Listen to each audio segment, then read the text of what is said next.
Good afternoon. I am Councillor Tim Needham, Chair of Council. I would like to welcome you all to this full Council meeting. Can you all please be seated?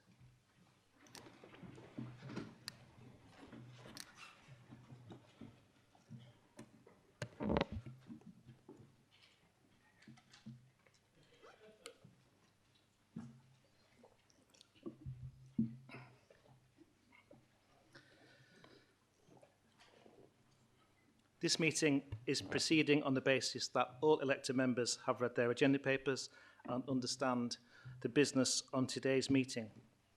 We are not expecting a fire alarm to be tested today. If the alarm sounds, please leave the chamber and turn right, proceed down the stairway and through the emergency exit on the ground floor. Please assemble in the public square in front of Cast beyond the fountain. Anybody with mobility issues should wait in the refuge area near the lift and use the intercom to call for assistance. This meeting will be recorded and published on the Council's YouTube channel. By entering the Council chamber, you are accepting that you will be recorded and your images will be retained and broadcast by the Council. If anyone is intending to record or film any part of today's meeting, please ensure that this does not disturb proceedings. Please ensure mobile phones are switched to silent mode. If any buzzing starts whilst you are talking, please try gently to straighten your microphone to a more upright position and this should subside. Finally, can I request that members and public please keep to their allotted time limits for speaking today, as we have a very busy agenda and a significant amount of business to get through. Please try and be concise and succinct when speaking. Okay, straight into item 1. Apologies for absence. We have apologies from Councillors Martin Greenhoff, Kieran Lay, Nick Smith and Simeon Walker. Are there any other apologies for absence? Okay, thank you.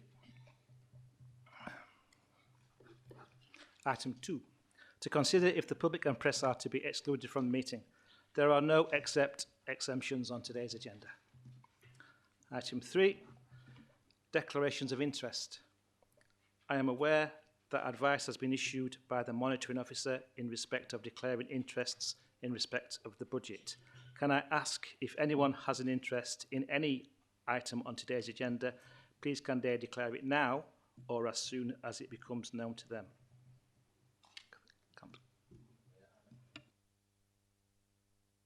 Thank you. Any others?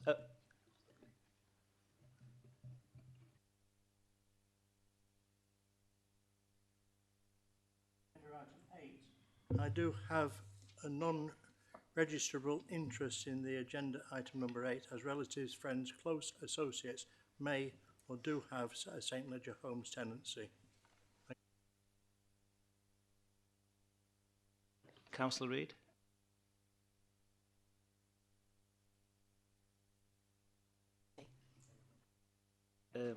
Councillor Samet. Yeah, I also have the relative who's a St Ledger home tenant. Thank you.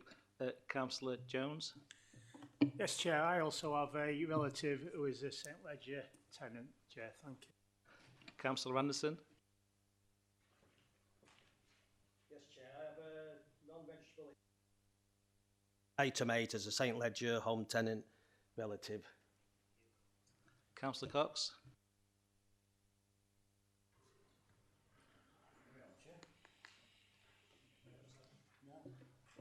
St Ledger Board member. St Ledger Board member, Chair. Thank you. Councillor Rimmer. So I have non-registrable interest in Agenda 8 as a relative who's a St Ledger tenant. Thank you. Councillor Plater. Yes, I have a disclosable pecuniary interest in item 8. I am a St Ledger Homes tenant.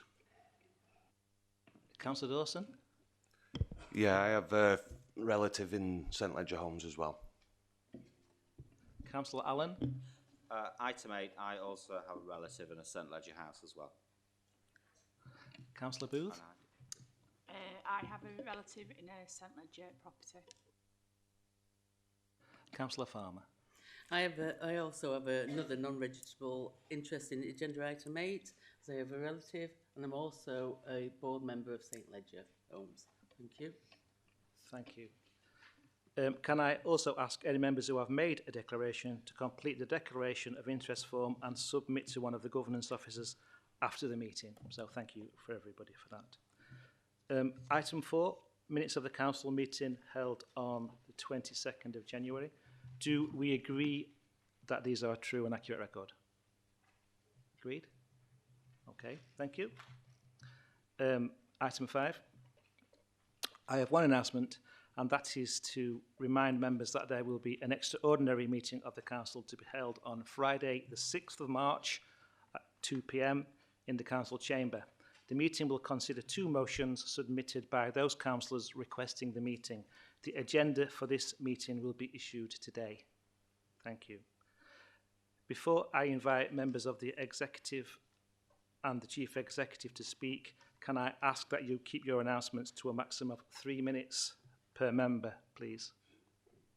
No leeway, 3 minutes. Thank you. Mayor Jones, do you wish to make an announcement? I do, Chair. Thank you, Chair. And my announcement is in respect of Centre for Cities publication. I would like to update Council that the City of Doncaster has been recognised as amongst the top areas for the largest growth in living standards and economic growth in the UK between 2013 and 2023, with disposable income growth of 4.4 in Doncaster against the national average of 2.4, and economic growth of nearly 28% against the national average of just over 18%. Since I became mayor, I've always championed business and enterprise, working in partnership with Doncaster Chamber of Commerce and Investment via Business Doncaster to provide a dedicated support and drive forward private sector investment. We have seen over 1.9 billion of business investment since 2013 and thousands of jobs created. Back in October, a study by Cambridge Residential named Doncaster as #1 city Brits most want to move to, with a net gain of 2,544 residents. Doncaster claimed the top spot as the most desirable relocation destination, with average house prices of just $168,000, a fraction of what home buyers face in major cities. With the quotes that Doncaster represents exceptional value, getting space, community and connectivity without the eye-watering price tag for families priced out of southern cities or young professionals working remotely, it's an obvious choice. The city's appeal extends beyond affordability, with improved transport links to Leeds, Sheffield and London, plus ongoing regeneration project. Doncaster offers both accessibility and growth potential. All of this is, of course, great news. However, we cannot become complacent. We must continue to drive forward economic growth, opportunity and prosperity across Doncaster. Some of our residents and businesses continue to face real challenges.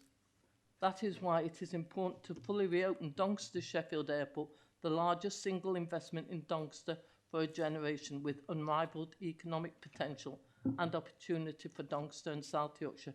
We are continuing to build the team required to fully reopen Doncaster Sheffield Airport and meet all the necessary regulatory stages.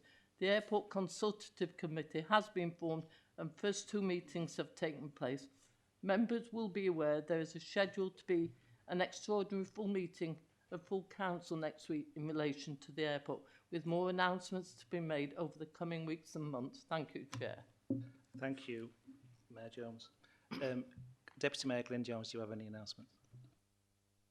I have none, Chair, thank you. Thank you. Are there any other Cabinet members who wish to make announcements? Okay. Councillor Nevitt, please. Thank you, Chair. I'm really pleased to update Council on improvements in adult social care. Each year there is a national survey that goes out to significant numbers of people who receive adult social care support across England. Doncaster's results are extremely heartening and back up the Care Quality Commission's rating of us as a good authority. The proportion of Doncaster people who said that adult social care improved their quality of life increased in the last survey, as did the proportion of people who said that adult social care gave them control over their daily life, and the proportion of people who said it made them feel safe. We also improved significantly on the proportion of Doncaster people who said they found it easy to get information about services. On this and all other measures, we intend to do more this year to reach even higher standards, but I want to thank everybody working in adult social care in Doncaster for your skill and commitment in bringing us this far. I also want to remind councillors about Doncaster's Think Carer campaign. Every day, thousands of residents provide vital help to adults with care and support needs and to disabled children. Support that is often unseen but absolutely essential. Their dedication sustains families, strengthens communities and plays a central role in our health and care system. A key priority for this council is ensuring that unpaid carers feel recognised, valued and supported. Yet one of the biggest challenges we face is that many people who provide substantial care do not identify themselves as carers. Without that recognition, they can miss out on important advice, financial guidance, well-being support, or opportunities for respite. The Think Carer campaign is helping us reach carers earlier, listen to them more closely, and make sure they receive the help they need. I'm proud of this work and will be grateful if councillors continue to promote the campaign when in contact with local people and families. Finally, I am delighted to update Council on the new community design mural taking shape at Mexborough Library. This is being created by a nationally recognised street artist of international quality and funded through Arts Council England and Levelling Up Fund. The mural, which will wrap around the building from the entrance and round to the south-facing side of the building, will complement the newly refurbished Children's Library interior and will be a vibrant addition to regeneration in the town centre. This is culture in action in Doncaster City region. Thank you, Chair. Thank you, Councillor Nevitt. Councillor Farmer, please. Just a brief announcement from me, Chair, in that councillors should be aware of the recent announcement from government in relation to funding 90% of the dedicated schools grant deficit up to the end of March 2026. Based on current estimates, this will be in the region of 50 million. On Monday, the government also released the school's white paper in response to the current challenges in regards to the SEND policy. Schools, families, children and young people have been eagerly anticipating the release of this. We will now work with all partners to fully understand the implications of the SEND consultation and the accompanying white paper, and we will respond to the consultation as a partnership. We also encourage schools, children, young people and families to engage and participate fully in the consultation process. I know that there has been considerable interest in relation to DSG and the proposed changes in SEND policy. I will ensure that all councillors are kept updated as we work through the details of the proposal. Thank you. Thank you, Councillor Farmer. Are there any other... Councillor Church, please. Thank you, Chair. I'm pleased to announce the introduction of a new video relay service that allows our deaf and hard of hearing residents who use British Sign Language to contact the Council through a qualified interpreter via secure video technology, ensuring they can engage with services independently and confidently. By adopting this inclusive approach, the Council is reinforcing its commitment to provide equitable, accessible and responsive service for all members of the community. As part of the Customer Service Experience Programme, the Sensory team have implemented and embedded the service across key areas. This collaboration ensures that residents who are deaf or hearing impaired can telephone the Council or drop into the one-stop shop independently without needing support from family members, intermediaries or staff. By integrating the service into existing digital systems, the Council has strengthened its compliance with the Equality Act 2010, duty to make reasonable adjustments, as well as its obligations under the Care Act 2014 to promote well-being and accessibility. The service was introduced in September 2025 and so far has been used 150 times by residents. Following a planned soft launch, which included practice sessions with residents and members of the sensory team, these sessions enable staff to use their communication skills to guide people through the VRS process and ensure users felt confident and supported ahead of a wider rollout.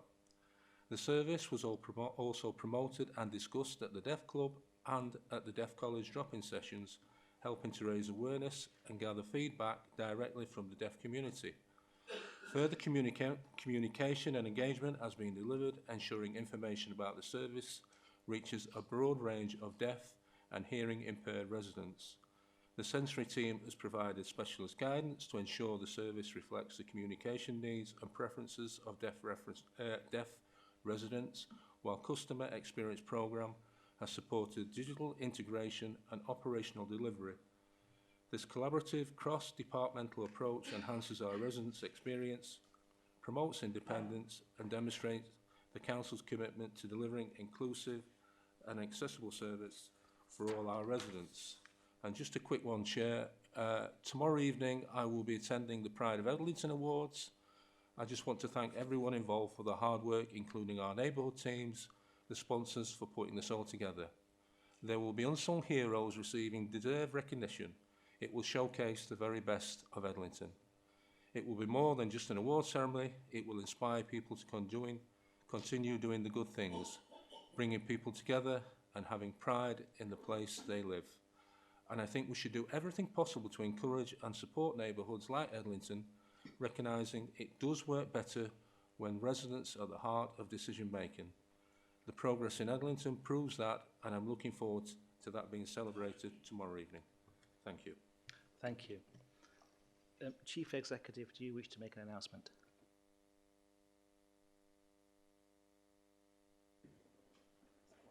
Is that one? Thank you. Firstly, this morning I attended the annual Doncaster Business Showcase event, ably organised by the Council's Business Doncaster team, held at the racecourse. The event is in its 16th year and continues until 4 p.m. today, so if members get a wriggle on, you might just be able to catch it. It's the premier and biggest such business event in South Yorkshire, with over 280 businesses represented and all doing active business whilst they were there. We expect in excess of over 2,000 attendees, which will be better than last year, and this event underlines why Doncaster is the best place to do business. Secondly, personally, as a survivor of encephalitis in 2023, I'd like to thank the Council for again lighting up the Mansion House red for World Encephalitis Day on Sunday, the 22nd of February. This was to raise awareness, as 77% of people haven't heard of encephalitis, a still misunderstood and frequently fatal condition, where early diagnosis saves lives. This year's campaign and appeal by Encephalitis International was dedicated to amplifying the voices and the experiences of people whose lives have been changed by encephalitis. And early detection and diagnosis of the symptoms does save lives. Survivors describe the swelling of their brain as if it's on fire. So the acronym FLAMES stands for flu-like symptoms, loss of consciousness, acute headache, memory problems, emotional or behavioural changes, and seizures. So early detection puts out the flames. Thank you, Chair. Thank you, Chief Exec, for that heartfelt announcement. Moving on to item 6, questions from the public. There are 2 questions from members of the public on today's agenda, both to Mayor Jones. I shall read out each question and allow Mayor Jones to respond. If questions are if the questioners are in the chamber, you will be given an opportunity to ask a supplementary question following Mayor Jones's response. You will be directed to the public microphone by one of our officers. I will read out the first question from Mr. Doug Wright. The Labour Cabinet have decided to increase council tax from 3.99% in 25-26 to 4.99% in 26-27. The Doncaster Reform Group have indicated that a different council tax is likely to be proposed and agreed by Doncaster Council. Because of the reduction of the proposed government council funding, will the reform group ensure that our communities will not be worse off when the final revenue budget proposals are agreed? Mayor Jones, do you wish to respond? Thank you, Chair, and thank you for your question, Mr. Wright. My budget proposed a balanced budget that protected services over the full 3-year period, where for the first time in over a decade, we have the first multi-year settlement from government, which enabled us to plan a 3-year budget with considerable certainty on government funding. Although the Reform Alternative Budget may present a balanced budget for the next financial year, it doesn't balance over the 3-year period. That is not good financial management and will mean much larger savings required in subsequent years. Reform have presented a single-year budget that will mean one of two options in years to come, either significant cuts to services or much bigger increases in council tax, similar to what is happening in Reform-led Worcestershire County Council, where they are set to implement a 9% increase in council tax. It is completely ingenuous for Reform to say that their budget proposals would protect frontline services. Section 151 officer states that if additional savings are not delivered, a Section 114 report may become necessary within this medium-term financial service period. Has Reform Group considered what services would be protected and which would be frozen if a Section 114 was actually issued?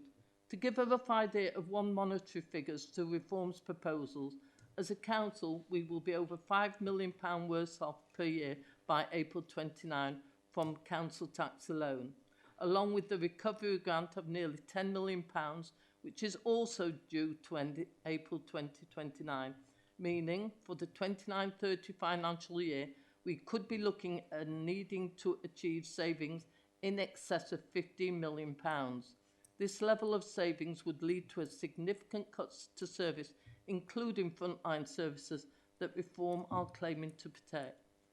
In relation to Reform's saving proposals, they admit that 6.5 of the 8.7 total savings carry a medium or medium to high risk. This level of risk, whilst also dealing with the increased demand and complexity within adults and children's social care, will be challenging. City of Doncaster Council has the lowest council tax in Yorkshire and one of the lowest across the country, delivering quality and value for money services across the largest metropolitan borough in the country. I will, however, fight tooth and nail for the residents and businesses of Doncaster, and we will be reviewing our medium-term financial strategy. Reform may only be thinking of one financial year, but we must plan for the medium term. That is what is required and expected of good financial management. Thank you for your question, Mr. Wright. Thank you. Mr. Wright, are you in the chamber? Yes, you are. I've spoken to you earlier. Would you like to ask a supplementary question? Thank you. You have a maximum of 2 minutes to ask your supplementary question. Can I remind you this should not be a statement or a comment and must arise directly out of the original question or the reply given. Thank you.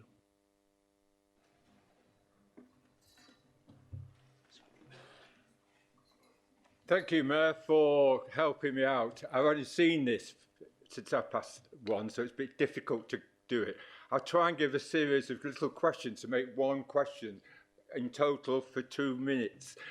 So the first thing to do is a balanced budget. I don't know about you, but I hate balanced budgets. Is that right, Chair? That balanced budgets don't do anything for the people of Doncaster. And that's the problem with balanced budgets. And today, I'm 83 years of age, and it's the worst I've ever seen for a so-called balanced budget, which is going to affect the communities in our council. I think you're saying that indirectly. And I want you to strengthen this a bit more, what you're saying, asking these questions. Is that true or not? Are there going to be significant cuts in services? Give you an example, a massive example, the agency interim staff reduction. I've been around for 20-odd years. They never yet had a profit on agency and staff reduction. Is that correct? Every year they fail, and every year, this year you can lose £400,000, and so on and so on. We go on forever and ever on this, Chair.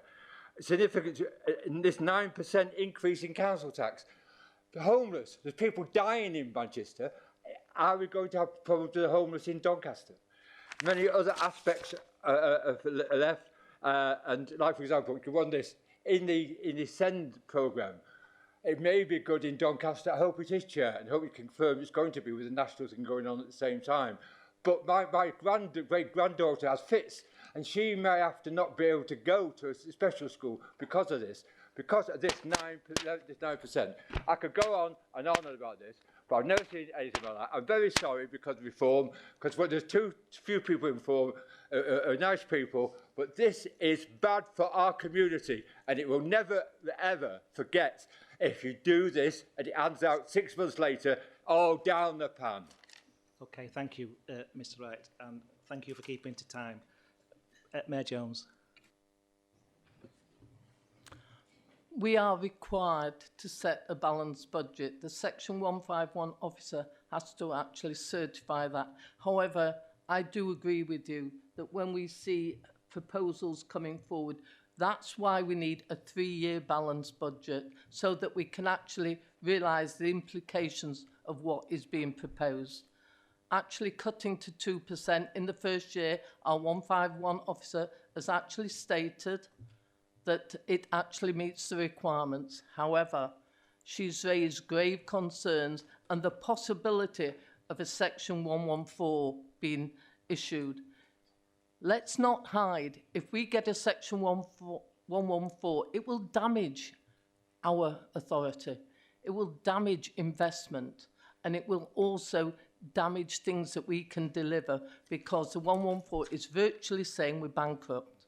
No, we're not. We're a well-financed organisation and will continue to be. And therefore, each and every one in this chamber needs to realise when you're making and putting forward cuts, what it could affect in future years, because I will repeat, 3-year financially managed budgets are the proper financial way to go forward, and actually mentioned by SIPFA, which is the Local Authority Financial Accounting also. Thank you. Thank you, Mayor Jones. And Mr. Wright, thank you for your question. I will now read out the second question from Mr. Tim Brown. Mayor Jones, I have recently received explicit anti-black racist communications, including violent rhetoric invoking the murder of George Floyd, assertions that I do not belong in this country, use of extreme racial slurs. Given your statutory responsibilities for community cohesion, public safety and equality under the public sector equality duty, how can you consciously justify raising council tax above 2% max when the council has failed to address systematic racism, including providing an assurance that racism and intimidation will not be tolerated? Can you provide an assurance that individuals raising race equality concerns will not be subjected to council detriment going forward? Mayor Jones, do you wish to respond?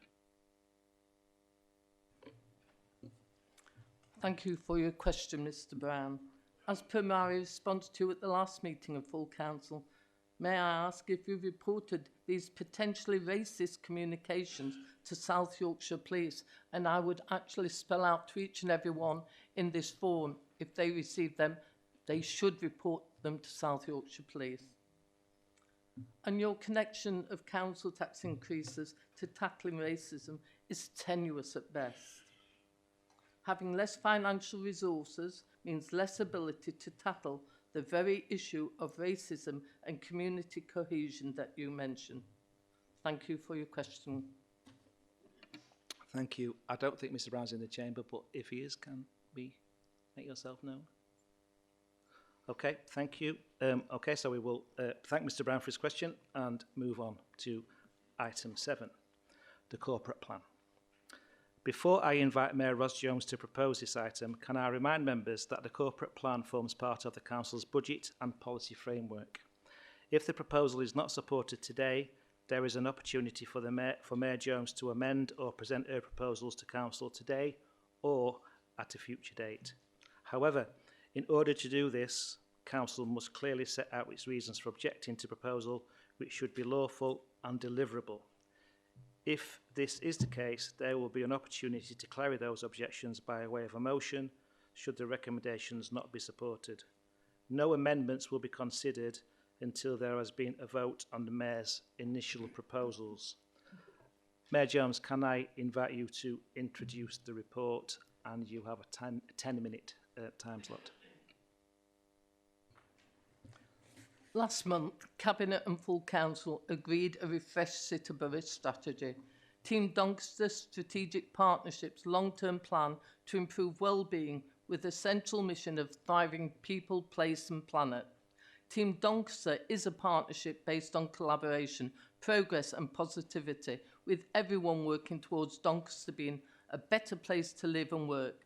It includes our partners from the public, private, voluntary and community sectors, and I'm proud to be its chair. The refresh was based on extensive engagement and consultation with our residents and businesses. Today, I'm pleased to present the Council's corporate plan for 26-27, which has been developed alongside my proposals for a balanced budget. It details the Council's contribution to the City Borough strategy, the Great 8 priorities and the big collaborations that are addressing some of our most complex challenges. It also includes a range of activity that is internal to the Council. This corporate plan is part of a golden thread. It links the objectives of the City Borough strategy to the Council's service plans and to individuals' work. A lot of our contributions to this long-term strategy are things that our staff do each and every day, including keeping children safe and supporting our education providers, supporting people who need care and helping people stay healthier longer, maintaining and keeping our streets and parks clean, collecting waste and recycling, helping tackle crime and antisocial behaviour. But we are also modernising how we work, developing services and grasping new opportunities. This includes targeting business support to attract inward investment, accelerating the delivery of affordable houses, redeveloping key sites in the city centre and supporting cultural events to increase footfall. Working with residents to improve neighbourhoods, including the new Pride in Place programme and investing in community facilities, strengthening pathways into work and developing heritage projects to celebrate Doncaster. Once agreed, progress against the actions in the corporate plan will be monitored throughout the year, and a range of service standards will have targets confirmed after the budget is confirmed. This information is shared via the Council's Performance Management Framework. I'm grateful to the Overview and Scrutiny Management Committee for considering the draft corporate plan and providing feedback that has informed this final version. Together with our Team Doncaster partners, we can build on an even brighter future for Doncaster. This corporate plan details the Council's role in this for the next year. I ask that full Council approve the corporate plan for the next financial year. Thank you, Mayor Jones. Is that seconded? Okay, Councillor Jones, thank you. Thank you, Chair.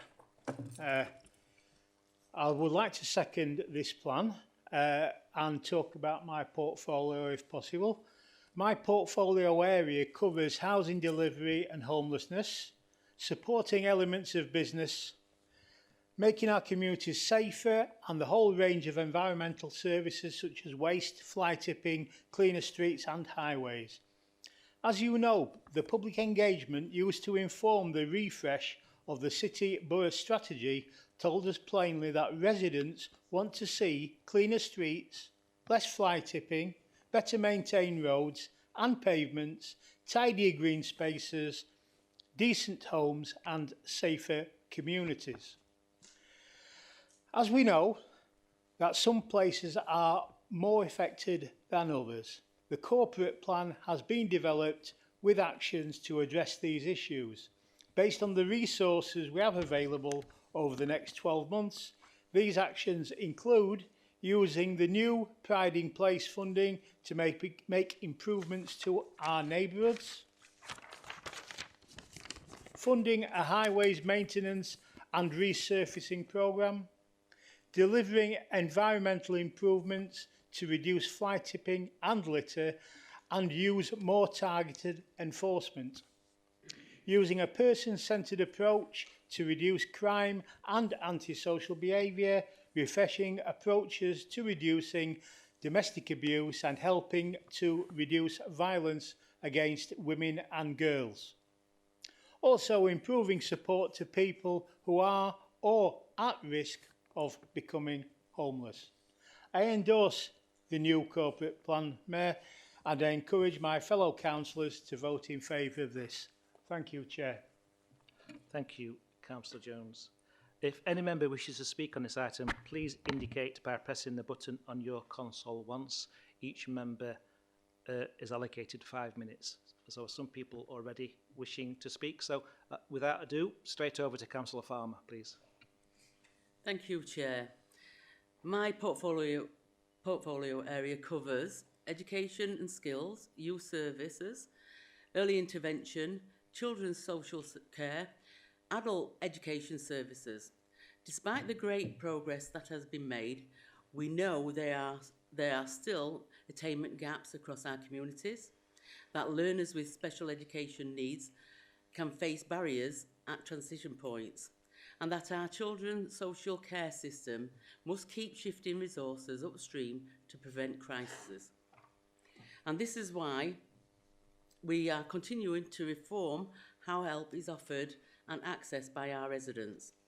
The corporate plan details how this year we will be developing a new youth club in Wheatley, implementing Family First, Family Hubs and Start for Life programmes, major changes to how support and social care are provided, making sure children are cared for locally in places that we trust, and that more children with special education needs have their needs met in Doncaster schools.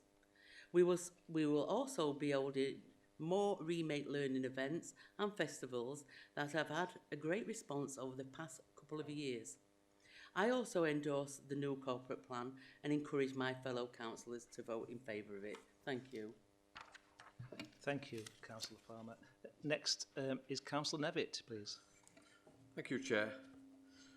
My portfolio covers adults' wellbeing and culture, so it also covers adult social care, independent living and residential quality, libraries, museums and archives, and culture. When Council was considering the new borough strategy, I described how we know what residents want. Care closer to home, with services that are simple to navigate, action on loneliness, and a cultural life that brings people together and supports well-being. But I also described the realities we face of a complex mix of rising need, workforce pressures and limited budgets, and persistent health inequalities across our different communities. We are working with our Team Doncaster partners, and this corporate plan shows how we will do this over the next year. We will focus on prevention and community-based care, as well as continuing to strengthen our social care services. We will improve our support for family carers and our workforce.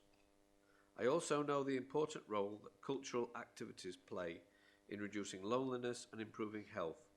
We will be expanding services that provide activities and support in this way. I endorse the corporate plan and encourage you to vote for it. Thank you. Thank you, Councillor Nevitt. Councillor Church, please. Thanks, Chair. My cabinet role covers our work in neighbourhoods, including an approach we call Thrive, planning, trade services and events, sport and leisure, including Get Doncaster Moving, public health and wellbeing. The City Borough Strategy engagement showed how much people value community spirit and green spaces, but were worried about everyday barriers that hold areas back. I'm pleased to say that the corporate plan includes activities working in and with neighbourhoods for the next year to help tackle these things. This includes expanding our integrated neighbourhood teams, our Thrive model across services with our partners, so support is preventive, local and joined up, supporting residents to be healthier via our public health schemes and Get Doncaster Moving, and working with Health on the High Street project so that support is much easier to reach, investing in sport and leisure facilities and our future parks, delivering events that celebrate our heritage and attract visitors, including around our rail heritage and the St Ledger Stakes 250. I also endorse the new City Borough strategy and encourage my fellow councillors to vote in favour of it. Thank you, Chair. Thank you, Councillor Church. Does any member wish to speak before I offer the right of reply? Okay, thank you. Do you wish your right of reply? Buzz? Thank you. And thank you, councillors. The corporate plan also includes internal improvement actions, which will make sure that we continue to be an organisation that is fit for purpose. These include modernising how residents interact with the council by implementing the new customer experience strategy and new management systems that have inbuilt AI, continuing to work and support our workforce, encouraging new people to work for us and enhance rewards and recognition, whilst maintaining the council's financial health and strong governance. What you have heard about today is a wide range of contributions that council will make to the Team Doncaster City Borough strategy over the next year. This is a strategy that is based on public engagement and developed with our partners, and which, if approved by full council, we all have a role to play in its delivery. And this corporate plan shows how we can get on with that work. Thank you, Chair. Thank you. It has been moved and seconded that the corporate plan be approved. We shall now move to the vote. Remember, green button to vote yes, red button to vote no, or white button to abstain. I am now opening the vote.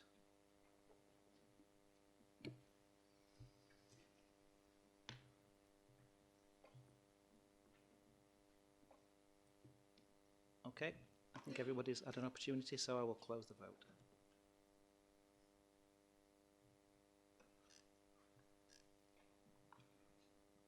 So we've got 13 yes, 39 abstentions and no no's. So as a majority, that is carried. Thank you.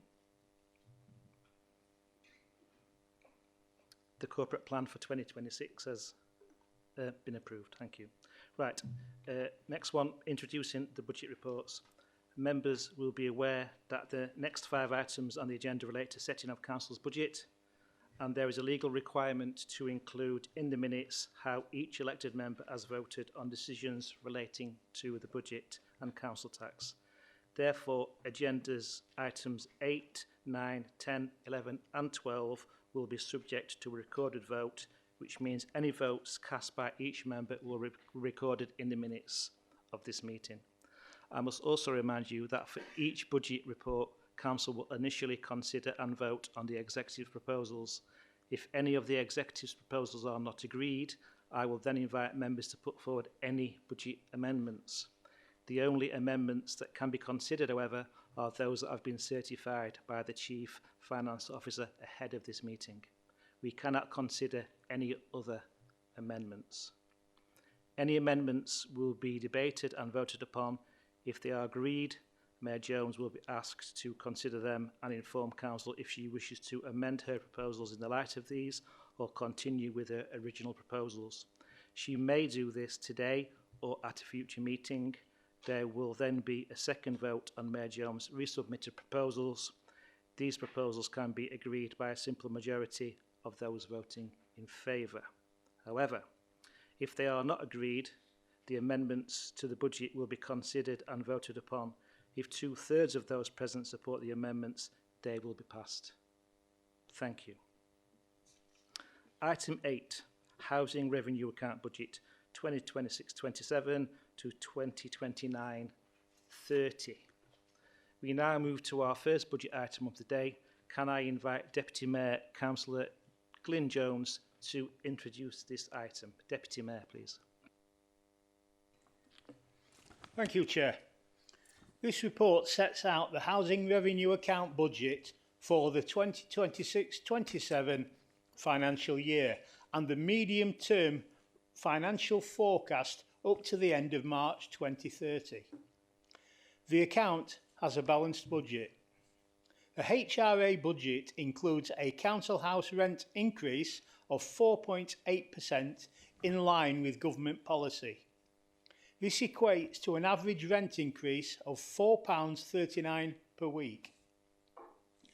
We anticipate remaining the lowest council house rent in South Yorkshire, the second lowest in Yorkshire, and one of the lowest in the country at £95.93 per week. Council rents will continue to be significantly lower than those in the private sector, and in Doncaster we have around 7,000 people on the housing register. With this rent increase, we will continue to maintain the standards and the services for our current properties and tenants while also able to enable the purchase and build of additional properties to help alleviate the demand for social housing. All other fees and charges will be increased by the appropriate rate of inflation or contractual rates. We have a budget of almost £71 million over the next 4 years to build or acquire additional properties. Following the changes in right to buy regulations in November 2024, we anticipate the reduction in right to buy applications will continue and in turn will significantly reduce the number of properties lost from the housing revenue account in future years. The council now retains 100% of the money from any right to buy sales. This enables us to increase property numbers further. The government made eagerly awaited announcements in late January 2026 about rent convergence.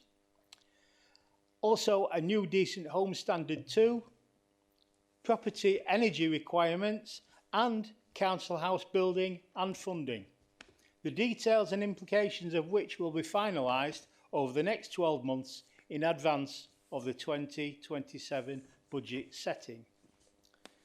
Maintaining excellent core services to our existing tenants and their homes remains a priority, and I would like to highlight key investments to our social housing stock over the next 4 years, which include £45 million for investment in the external fabric of our properties, which includes planned works, energy efficiency improvements, and after listening to feedback from our tenants, investment in new windows. Nearly £7 million of funding for ongoing fire safety works are included, and over £19 million for works to the inside of our properties, including heating systems, kitchens, bathrooms and electrical upgrades. And also £11 million on property adaptations and nearly £2 million on shops and communal halls, also held as part of our stock. It is worth highlighting that although this investment and subsequent borrowing will be on the council's balance sheet, it will be paid for via the council housing rents over the usual investment cycle. New teams successfully introduced in the past couple of years will continue for the next financial year, including the Access team and Mental Health Navigator team, who support our most vulnerable tenants to access the support that they need and assist us to access all properties for essential maintenance and health and safety, and also not forgetting the dedicated damp and mould team to ensure AWAB's law is fully adhered to. The HRA continues to fund an expanding apprenticeship programme within St Leger Homes. This year, St Leger Homes have recruited 17 apprentices, and plans are for 21 apprentices in the next financial year to help us with the skills gap and ageing workforce. I ask that full council approve the housing revenue account budget, and I move this, Chair. Thank you. Thank you. Do we have a seconder? Thank you, Mayor Jones.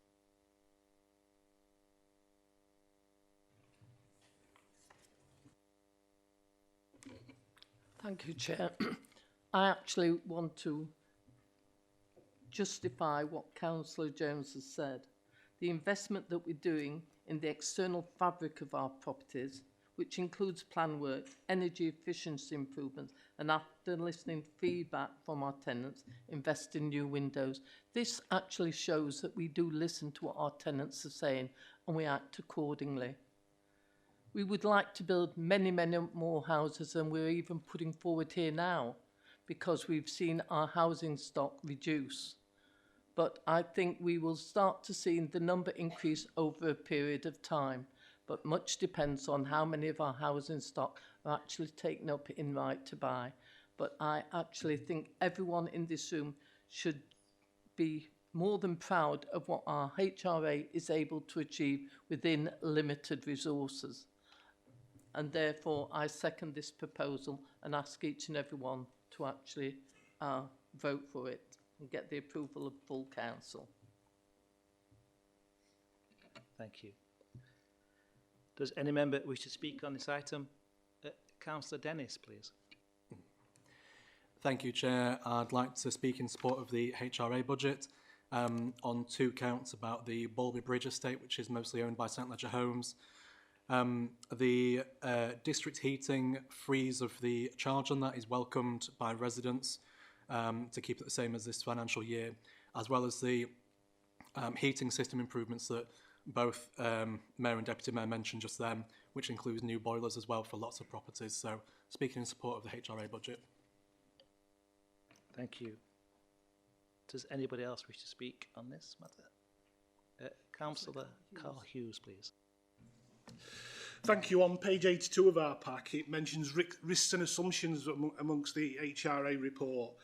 Can I get assurance off the Cabinet that those risks and assumptions, which are all categorised as probability of medium and are described as possibly being significantly different from estimates and proposed actions to mitigate them, that those actions to mitigate them will be constantly monitored and the best attempts be made to make sure that we can either decrease those probability of the likelihood of these risks and assumptions, and we can assure this council that we'll get reports to OSMC regular intervals about how progress is made on the HRA risks and assumptions, please.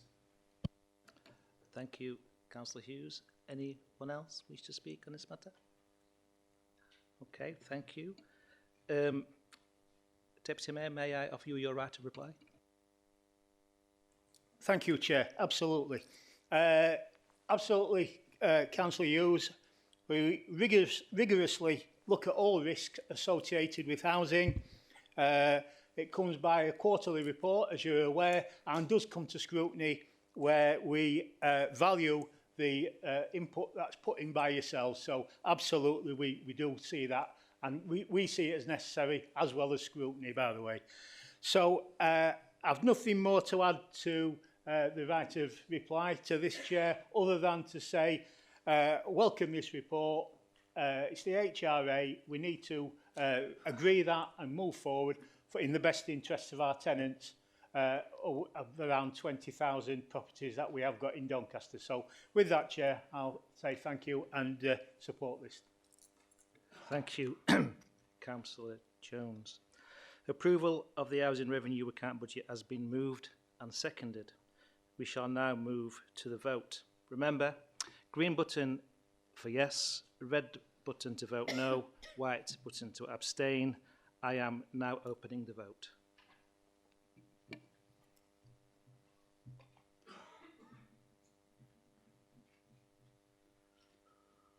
Okay, I think everybody's voted, so I will close the vote.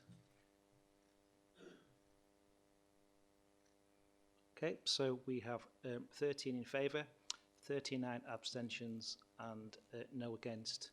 So that motion is carried. That is carried, so thank you for that. I can move on. Next, the housing revenue account budget as detailed in the recommendations within the report is approved. That's what I should have said, sorry. Item 9, capital strategy and capital budget. Can I invite Mayor Jones to introduce the item? Mayor Jones, would you care to speak for 10 minutes, if you wish? Thank you, Chair. This report sets out the capital strategy and capital budget for the next 4 years to 2029-30. This council continues to invest in the future of Doncaster with an estimated 549.3 million of capital investment over 26-27 to 29-30. That will continue to stimulate growth and prosperity, with 248.2 million of expenditure in 26-27. The council continues to invest in projects to further improve core services such as education, housing, infrastructure, leisure and culture, as well as attracting investors and visitors to Doncaster. Some areas of the investment over the 4 years include 69.7 million for new council housing. This includes both new builds and acquisitions, enabling us to deliver quality homes, help to tackle homelessness, and to provide homes at affordable social housing for those most in need. 60 million for highway maintenance, planned structural highway resurfacing schemes, preventative maintenance treatments, and local routine maintenance works across the Doncaster Highways network, with 15 million in 26-27. This is set to be the largest investment ever in highways maintenance, following 14 years of conservative austerity, which saw real-term cuts in funding for road repairs. 3.7 million school capital condition programme, major projects, additional investment into 16 maintained educational establishments beyond the Department of Education funding. Without this investment, the buildings are at risk of closure and future health and safety issues. 11.9 to create additional school places across schools and academies, including Rosington All Saints and Armthorpe Academy. 12.8 for the station gateway construction. Work continues, which include the construction of a highly sustainable modern office development to include modern technologies and innovation plus new public realm, acting as an extension to the railway station forecourt. 10 million for flood prevention, works to improve flood defences in the areas identified with the greatest need, including Bawtry and Intake. 12 million for City Region Sustainable Transport Scheme, Doncaster East improvements to roads and related infrastructure at Sandal Park Roundabout and Armthorpe Road Roundabout.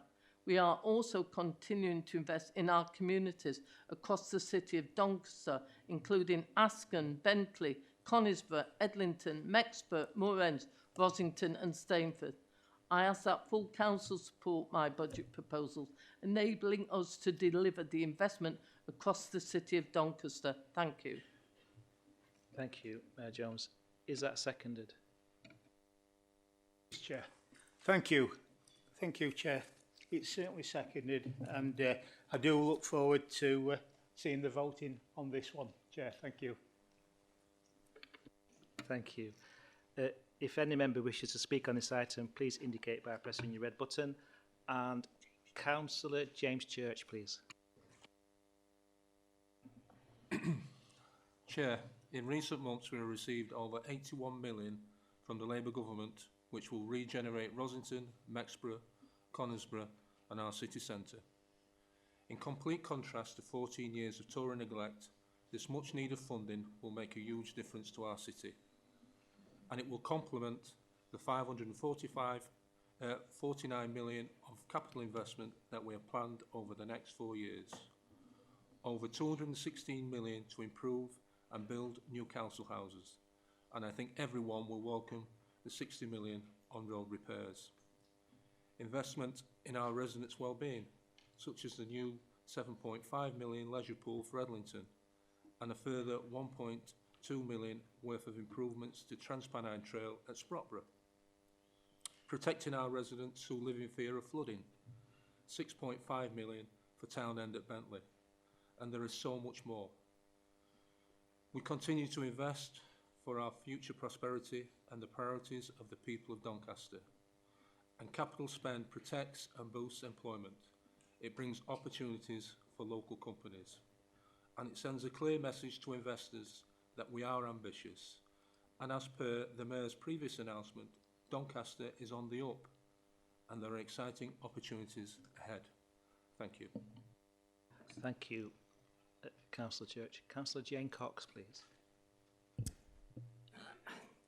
People in here seem to have extremely short memories, but I'm quite sure we've had levelling up money, Towns Fund money, rebranded money now with Pride of Place, which was already given to Rosington, I believe, and other places. So, you know, the short memories of this awful Tory government with the government that we're saddled with at the moment, I just think we need to have a look in the mirror. I'd also like to ask the Mayor about County Library refurbishment. I asked this year on year on year. £256,000 sits on this balance sheet, but we never spend it. So is the money real or is it not? Because that money sits there but never, ever, ever gets spent. Thank you, Councillor Cox. If any other member wishes to speak, please indicate now before I offer a right to reply. Councillor Wood, thank you. Thank you, Chair. I'm just looking down the report and it talks about environment, highway maintenance, £15 million. I suggest we save some money there and actually don't bother fixing these potholes that we're doing at the moment, because I witnessed within the last week 2 of our own guys filling potholes in my village using a spade that had 2 level teaspoons of tarmac on it and 2 steel tampers. I've got a video of it. It's hilarious. And a machine stuck on truck that the company would set down, and then after that they were that exhausted they sat down for 15 minutes waiting before they went to the next hole. So that's £15 million we could save there. Also, I noticed about cycleways. It's a bit of a contentious issue. I understand why some cycleways are being put in, but I wouldn't waste money putting cycleways in where there's an inability of this council to go out and make sure that them cycleways are completed to a satisfactory level. I know of a couple at this moment in time that appear to be complete and they're nowhere near complete, and it's disgusting that the taxpayers paid for these cycle paths and for them to be just left in unfinished states, just beyond words for this council. Thank you. Councillor Dennis, please. Thank you, Chair. I'm not sure if I misheard Councillor Wood there, but it seemed like he was almost proposing an amendment to the Reform's alternative budget to replace, in fact, get rid of the 15 million for highways. If the council has got a casework problem regarding repairs, it can forward that through the appropriate channels, but to complain about it in this meeting, I don't think it's quite appropriate. However, I will welcome the £15 million in next financial year for highways and filling potholes and repairing roads. As Cabinet Member Glyn Jones will know, I've got quite a substantial list of potholes that requiring repair in Town Ward, and so if Councillor Wood doesn't want them in his ward, I'll gladly take them in Town Ward. Thank you. Thank you. Councillor Rimmer, please. Thank you, Chair. I have photographs of potholes repaired on a Tuesday and destroyed on a Thursday. I have potholes Councillor Church has given me photographs of. How long are they supposed to last? It's not, you're all missing the point. It's not the fact that we can carry out pothole repairs. So repairs are useless. Waste of money for not doing that. Waste of time doing them. And I'm not a pothole repairer, but I can see how they're being done wrong. Thank you. Thank you. Does anybody else wish to speak on this matter before I offer Mayor Ross a right of reply? Thank you. Thank you, Mayor Ross, if you'd like to reply to that. Chair, I will actually reiterate what one of my colleagues have said. All these should be reported on councillors online so the respective officers can actually undertake the correct work and procedures, and if they're failing. But what I will remind you is we have emergency repairs whereby we are duty bound to cover those and then go back and do a proper recovery after that. And perhaps you're not aware of the emergency repairs. As far as the funding's concerned, this funding and all these areas that we've actually spoken about have been funded, not promised, but funded by this Labour government. And I would ask that we all applaud the additional monies that's coming in. Still not enough, but we still need the funding coming through to this authority. And I would ask that you approve the capital programme as presented. Thank you. Thank you. Councillor has got a request to speak again, and I don't know if it's an error, but you can only speak once, so I'm going to have to move on that. We've had a reply, we've had responses. The recommendations in the report which seek approval for the capital strategy and capital programme proposals have been moved and seconded. We shall now move to the vote. Green for yes, red for no, white to abstain. I am now opening the vote.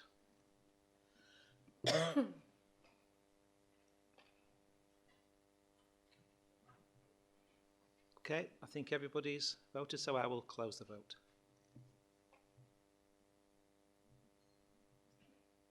So we have 13 in favour, 35 abstentions and 4 noes. So as a majority vote, that is carried. The capital strategy and budget proposals as detailed in the recommendations are approved.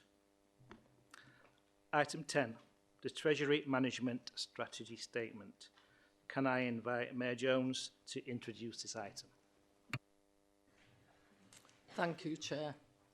This report sets out the strategy for management of the Council's finances and provides a framework for the operation of the Treasury Management function within the Council. Treasury Management seeks to optimise the Council's cash flow and secure the most effective arrangements to support the long-term funding requirement. Key prudential indicators relating to borrowing limits are detailed in the report. There have been no significant changes to the report this year, and the key issue to take from the report is that we remain underborrowed and continue to use our internal resources, including reserves and the balances, to reduce the need to borrow whilst interest rates remain high. Thank you, Chair. Thank you. Is that seconded? It is, Chair. Yes, this is a report that looks at the finance and cash flow, which includes borrowing and investment. It's, in all, it's a very dry subject. I think most accountants, etc., would agree with that. But, however, this does include a requirement to approve the MRP, the minimum revenue provision for the council, and it's good to see that it's well managed and well looked after and does provide the appropriate level of income and investment that we do so want as a council. Thank you, Chair. Thank you. Does any member wish to speak on this item? Okay, thank you. Mayor Jones, to be sure, excited to reply? Not that you had any questions. Simply, I'm asking full council to support the Treasury Management report. Thank you, Chair. Thank you. The Treasury Management Strategy Statement and Prudential Indicators and the minimum revenue provision as detailed in the recommendations have been moved and seconded. We shall now move to the vote. I am opening the vote. Please use your voting buttons. Green for yes, red for no, and white for abstain.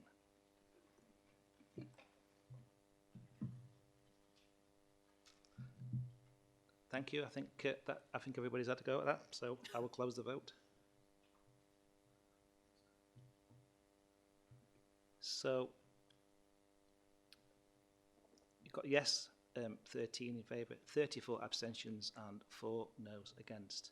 So the Treasury Management Strategy Statement, Prudential Indicators and Minimum Revenue Provision recommendations detailed in the report are approved. Item 11, the Revenue Budget. Can I invite Mayor Jones to introduce this item? Thank you, Chair. This report sets out my revenue budget proposals for 26-27 to 28-29. The proposals are balanced over the 3-year period and continue to deliver on our commitments as detailed in the corporate plan as a financially well-managed council. Our corporate plan details contributions to the Doncaster Delivering Together actions up to 2030, as well as internal improvement and governance requirements. Based on the final local government settlement, the council has 10.5 less to spend on services in real terms than it did in 2010-11, which creates challenges and represents a £156 reduction per resident. It is worth highlighting the positive improvement in our settlement, as under the last year of the previous Conservative government in 24-25, this council had seen its core government funding reduced by 24% in real terms, which equated to £334 reduction per resident. We have consistently highlighted the key pressures and volatility of spend and recognised as a national challenge. Our future spending pressures and inflation are estimated at 73 million over 3 years and have been incorporated into my budget proposals. Our financial settlement from government continues to be more positive than previous years. Unfortunately, it isn't sufficient to meet all the pressures and the investment needs or enabling us to fully recover from the devastating impact of 14 years of Conservative austerity. Therefore, whilst we anticipate being able to meet most of our pressures identified, there are savings to be delivered, and the focus for 26-27 is to continue to manage our pressures proactively, including increasing demand for services and an ongoing focus on driving efficiency and effectiveness and to deliver services within the resources available. In response to the service pressures and future risk, a council tax increase of 2.99 is being proposed, alongside a further 2% increase for adult social care. This would mean council tax would increase by 4.99 in total. The adult social care precept is specifically used to contribute towards adult social care funding pressures. Overall, this will be increased Band A council tax by £1.10p per week and Band D by £1.65 per week. We expect Doncaster will continue to have the lowest council tax in Yorkshire and one of the lowest overall in comparison to other councils of similar size in the country. Doncaster is an incredibly well-managed council, which is why we are able to deliver the services we do for one of the lowest council tax rates in the country. We have also retained the local council tax reduction scheme, which alongside the local assistance scheme continues to provide a much-needed safety net for those on low income, supporting over 24,600 households, including pensioners, single parents and those with complex needs or disabilities. Like councils across the country, we continue to experience further service pressures within key council services, including changes to waste and recycling legislation that will both increase costs and reduce income. Adults and children's services, which alongside public health account for circa 70% of council spend. These services are seeing the greatest financial challenges, volatility and risk. This is the first multi-year settlement in over a decade, enabling us to provide resources for increased investment in the priorities that matter to our residents and businesses, including highways maintenance and city centre safety and security. As part of the final settlement, the government announced additional recovery grant funding of £2.6 million in 26-27, increasing to £4 million by 28-29, totalling £10 million additional funding over 3 years. It also includes the welcome news that the government will commit to funding 90% of the dedicated schools grant high needs block deficit, which is estimated to be £57 million by the end of March. This relieves the financial risk exposure being carried by the council when the statutory override is expected to end in March 2028. Furthermore, the government proposals indicate that from 28-29, special education needs and disability spending will be covered within the government's expenditure limit, with further details being provided in the school's white paper. In response to further information provided in this final settlement, I have updated my budget proposals to include the additional funding to show that it will be held as a contingency against the future risk, particularly considering the 10% contribution required for the dedicated schools grant deficit, which could be nearly 12 million by the end of March 2029. Just to highlight what I've just mentioned, at Q2, the protected dedicated schools deficit is projected to be nearly 57 million by the end of March 2026, meaning that we will be liable for circa 5.7 million of the deficit. There is also the likelihood that we will be required to cover some of the deficit for the next 2 financial years. So my proposal is both financially sound and prudent to protect the council in light of these changes and the volatile circumstances. Finally, I would emphasise that thankfully we are a financially well-managed council, and I will do whatever I can to mitigate the impact of uncertainty. I remain firmly focused on supporting Doncaster's priorities outlined in the corporate plan and the updated City Borough strategy, which was approved at the January meeting of full council and received cross-party support. I would like to thank Overview and Scrutiny Management Committee for their response to my draft budget proposals, which I considered and responded to as per the letters within today's meeting. Thank you. Thank you. Thank you, Mayor Ross. Do we have a seconder? Councillor Jones, please. We do, Chair. Thank you. Thank you, Chair, for allowing me to speak and second agenda item 11, the revenue budget proposals for 2026-27 through to 2028-29. It is a statement of our priorities, our values and our commitment to the residents we serve. This report details the Mayor's revenue budget, which is balanced over that full period and fulfilling our priorities, commitments and promises. It is noted that the City of Doncaster Council is a well-managed council, financially stable, despite adversities, has continued to remain so. Even when the Conservatives took central government took control in 2010, this council faced a relentless reduction in central government funding. We had strong demands, we had increased costs and greater unpredictability, but we still continued to provide services even in the most austere of circumstances. And we are sadly missing the spending power of pre-2010-2011 levels in real terms. As you may be aware, over 70% of our budget is being spent in children's and adult services, including public health. This budget, the Mayor's budget, again seeks to fully maintain those frontline services.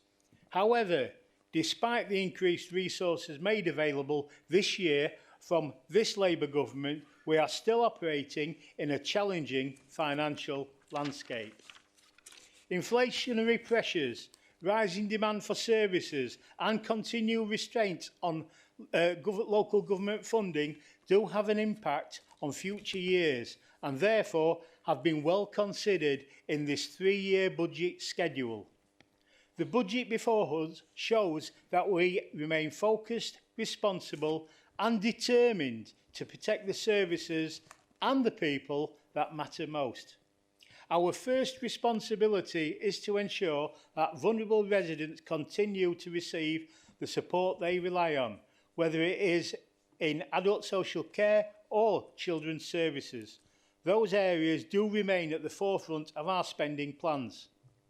The budget recognises that demand in these services continues to grow and it provides the necessary resources to meet that need in a sustainable and safe way. Secondly, this budget protects the essential universal services that keep our communities functioning: waste collection, community safety, highways maintenance, libraries and parks. These are the services residents see and feel every day. And despite financial constraints, we are maintaining our commitment to delivering them well. We also continue to drive efficiency and transformation across the organisation. This budget includes savings that are carefully targeted, realistic and designed to minimise impact on frontline services. We are investing in digital improvement, modern working practices and more efficient service delivery to ensure that every pound goes further. But let us be clear, this is not about simply balancing the books. Oh no, it's about investing in the future of our borough by maintaining our commitment to regeneration, skills and local economic growth, ensuring that we build a stronger financial base for tomorrow. A thriving community will generate the resources we need for quality public services. Chair, this revenue budget is responsible, it is fair and it is grounded in the realities we face. It reflects difficult decisions but also a clear belief in the future of our communities, bolstered by our knowledge and the expertise in negotiation in the recent past. I strongly urge all members to support this budget as a balanced and workable plan for the years ahead, one that protects our residents, sustains our services and financially remains stable. I move it, Chair. Second that, Chair, sorry. Yes, thank you for that. Does any member wish to speak on this item? Can I remind members we are considering the Mayor's proposal at this point, and there will be an opportunity to consider any certified amendments once Mayor Jones' initial proposal has been considered and voted upon. Thank you. Councillor Sue Farmer, please. Thank you, Chair. I am pleased to support the Mayor's three-year revenue budget for 2026-2027 to 2028-2029. This is a balanced, responsible and forward-looking budget that protects essential services while delivering much-needed investment across the city of Doncaster. We face significant pressures, particularly in adult social care, children's social care and waste services. Yet this budget ensures that these vital areas remain properly funded. Adult and children care demand continues to rise sharply, and waste services require an extra £5.5 million over the next 3 years. But we meet these demands head-on. The proposed 4.99% council tax increase, including the 2% adult social care precept, is necessary to protect vital council services in the medium term. The alternative is significant cuts to services in years to come, or effective bankruptcy. Crucially, this budget underpins our wider ambitions, supporting our Great 8 priorities, enabling major regeneration and ensuring we can continue improving neighbourhoods, transport, housing and the local economy.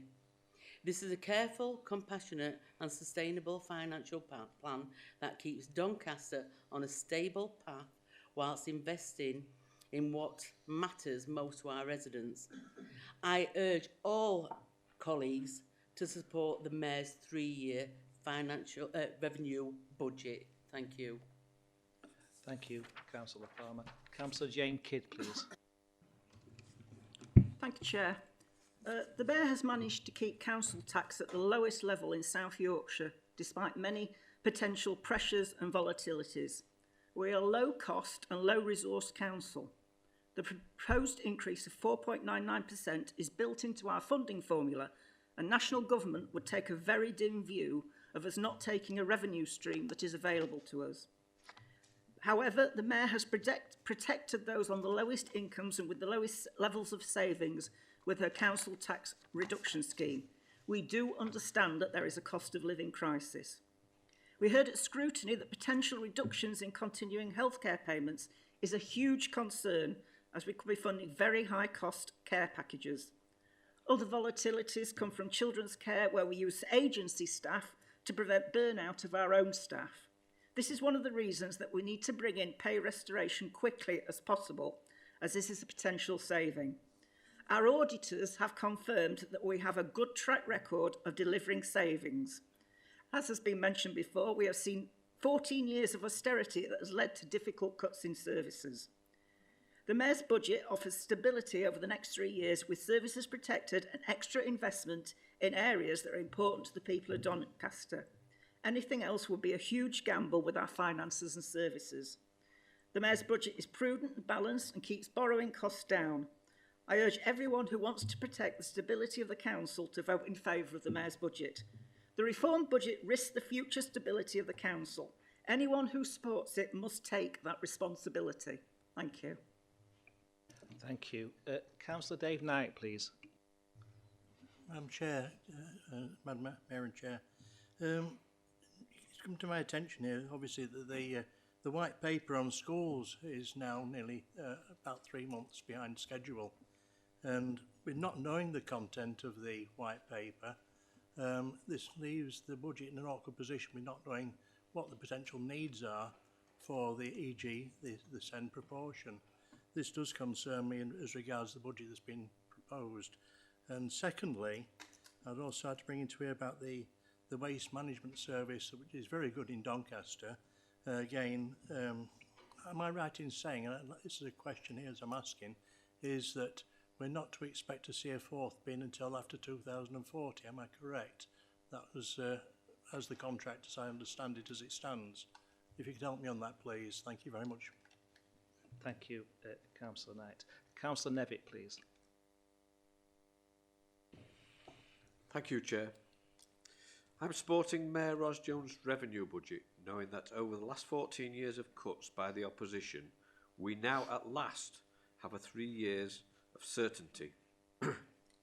1 year budgets for an organisation of this size is less than helpful, as the organisation needs to know and activate a plan looking forward to the future.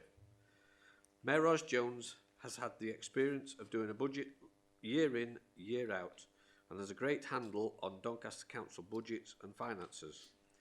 Mayor Ros Jones is here to stay and is here to fulfil her term of office.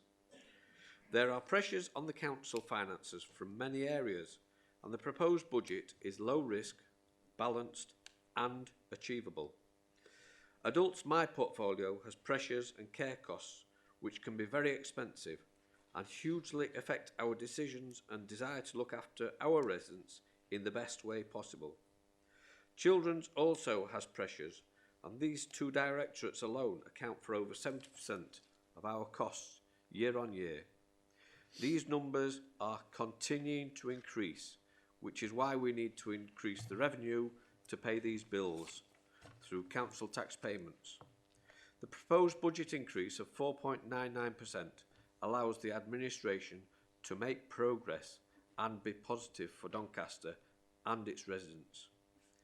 Many councils understand a budget and understand that after many years of cuts, there is very little room for manoeuvre. Councils up and down the country are proposing increasing council tax above the 4.99% and some approaching 9%. Common sense, pragmatism and a realisation that cutting revenue means cuts to services. The possibility of reaching a cliff edge, which will lead to a Section 114 notice, like other councils have been considering, is a real possibility. If the opposition want this to come to reality, it rests with you that you will be responsible for that eventuality, should the Mayor's budget not be accepted. I support Mayor Ros Jones' revenue budget and urge you to vote for it as well. Thank you, Chair. Thank you, Councillor Nevitt. Councillor Carl Hughes, please. Thank you.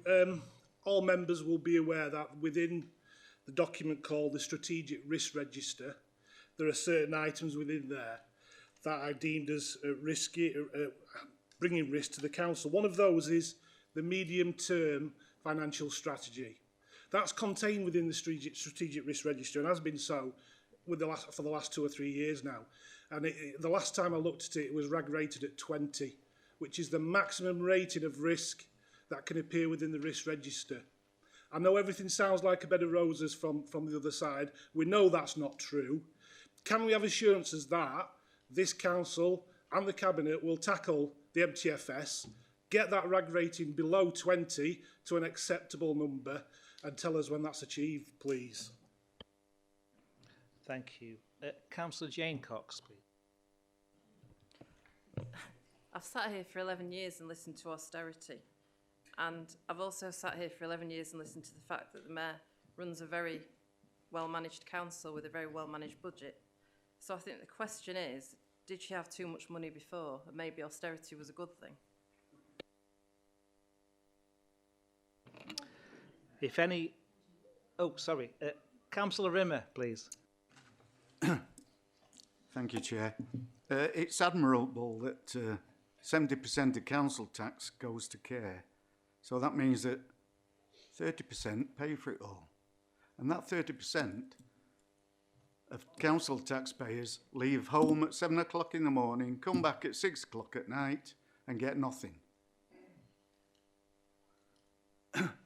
You keep telling us how good your budget is for highways. Well, it's a joke. It's absolutely a mess. You keep telling us you make things safe for our environment, for our communities, for our streets. It's less than a week ago that 2 lads were stabbed at the end of Councillor Church's street. It's all about efficiencies, not just increasing a budget.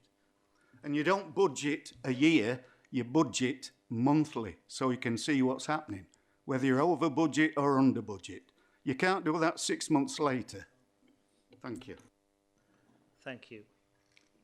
If any other member wishes to speak, please indicate now before I offer the Mayor a right to reply. Councillor Wood, please. Thank you, Chair. Just taking up a bit about the looking after his children and adults and wellbeing and everything like that. If we were serious about it, why have we spent nearly £10,000 on fast food, on payment cards? We shouldn't be buying fast food for kids if we're supposed to be encouraging a healthy lifestyle. And talking about, there's a saying that they look after pennies, pounds, look after themselves. When you look at the payment card detail for 24-25, 3 pence spent at Asda, 4 pence at Nesbitt's, 6 pence at Jump Inc, 8 pence at Asda. These aren't, for me, purchases. These are just cards that are being used as a means to an end for people that have got them cards. What we should be going is back to basics, where a good procurement system actually ensures that everything that we purchase is purchased to a good standard and also in need and fits the purpose that it meant. Not simply a means of putting money in people's pocket that, in my opinion, looking at this, and I'm sure there's other people when they do get to look at this information that's readily available, will look and think that it's not actually there and being spent in the methods that it were meant to be. Thank you. Councillor Carroll, please.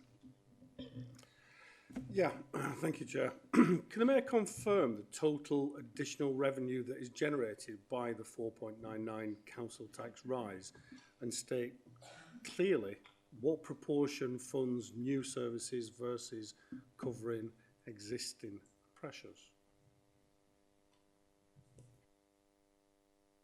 Thank you. Does any other member wish to speak? Okay, Mayor Jones, your right to reply is available. Thank you, Chair. Well, when someone's saying perhaps we should have more austerity, I laugh. This council, our people, our residents, our businesses are fed up of austerity. They want to see better lifestyles.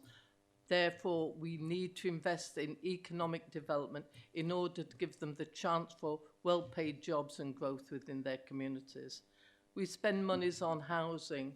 There's nothing wrong with spending monies on housing.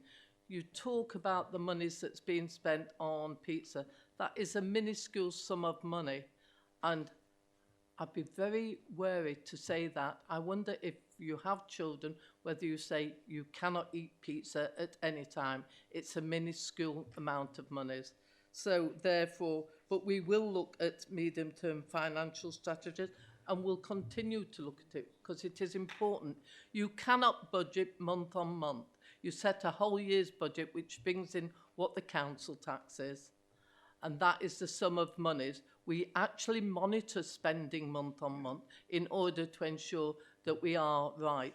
And money doesn't flow in the same rate as spend goes. And spend is not one particular place. So you've got to take into account different spends at different times of the year. So no, you cannot budget for a whole month when you need a whole year's funding. This is what I would call teapot accounting, which we do not do. We manage things properly, and we will ensure that we continue to manage it. We are efficient, we are effective. If there's people that got things that can bring forward, we ask each and every time if you can bring forward things that will improve the lives of our businesses and our residents, bring them forward, because there's not only one person that has all the answers. But I will urge you to vote this through. The sum of the monies required on the 1%, I believe, brings in 1.53. So the 4.99, you multiply it up and you get the figures. It's all there. It's all there in your papers that you can read. And I expect everyone to have read these papers in order to be able to debate what's in front of us. With that, Chair, I finish. Thank you. And again, people have put their hand up to speak after the deadline for that. So we've had the right of reply, and so we will continue. The revenue budget proposals have been moved and seconded. I am now opening the vote. Green for yes, red for no, white to abstain. Please vote now.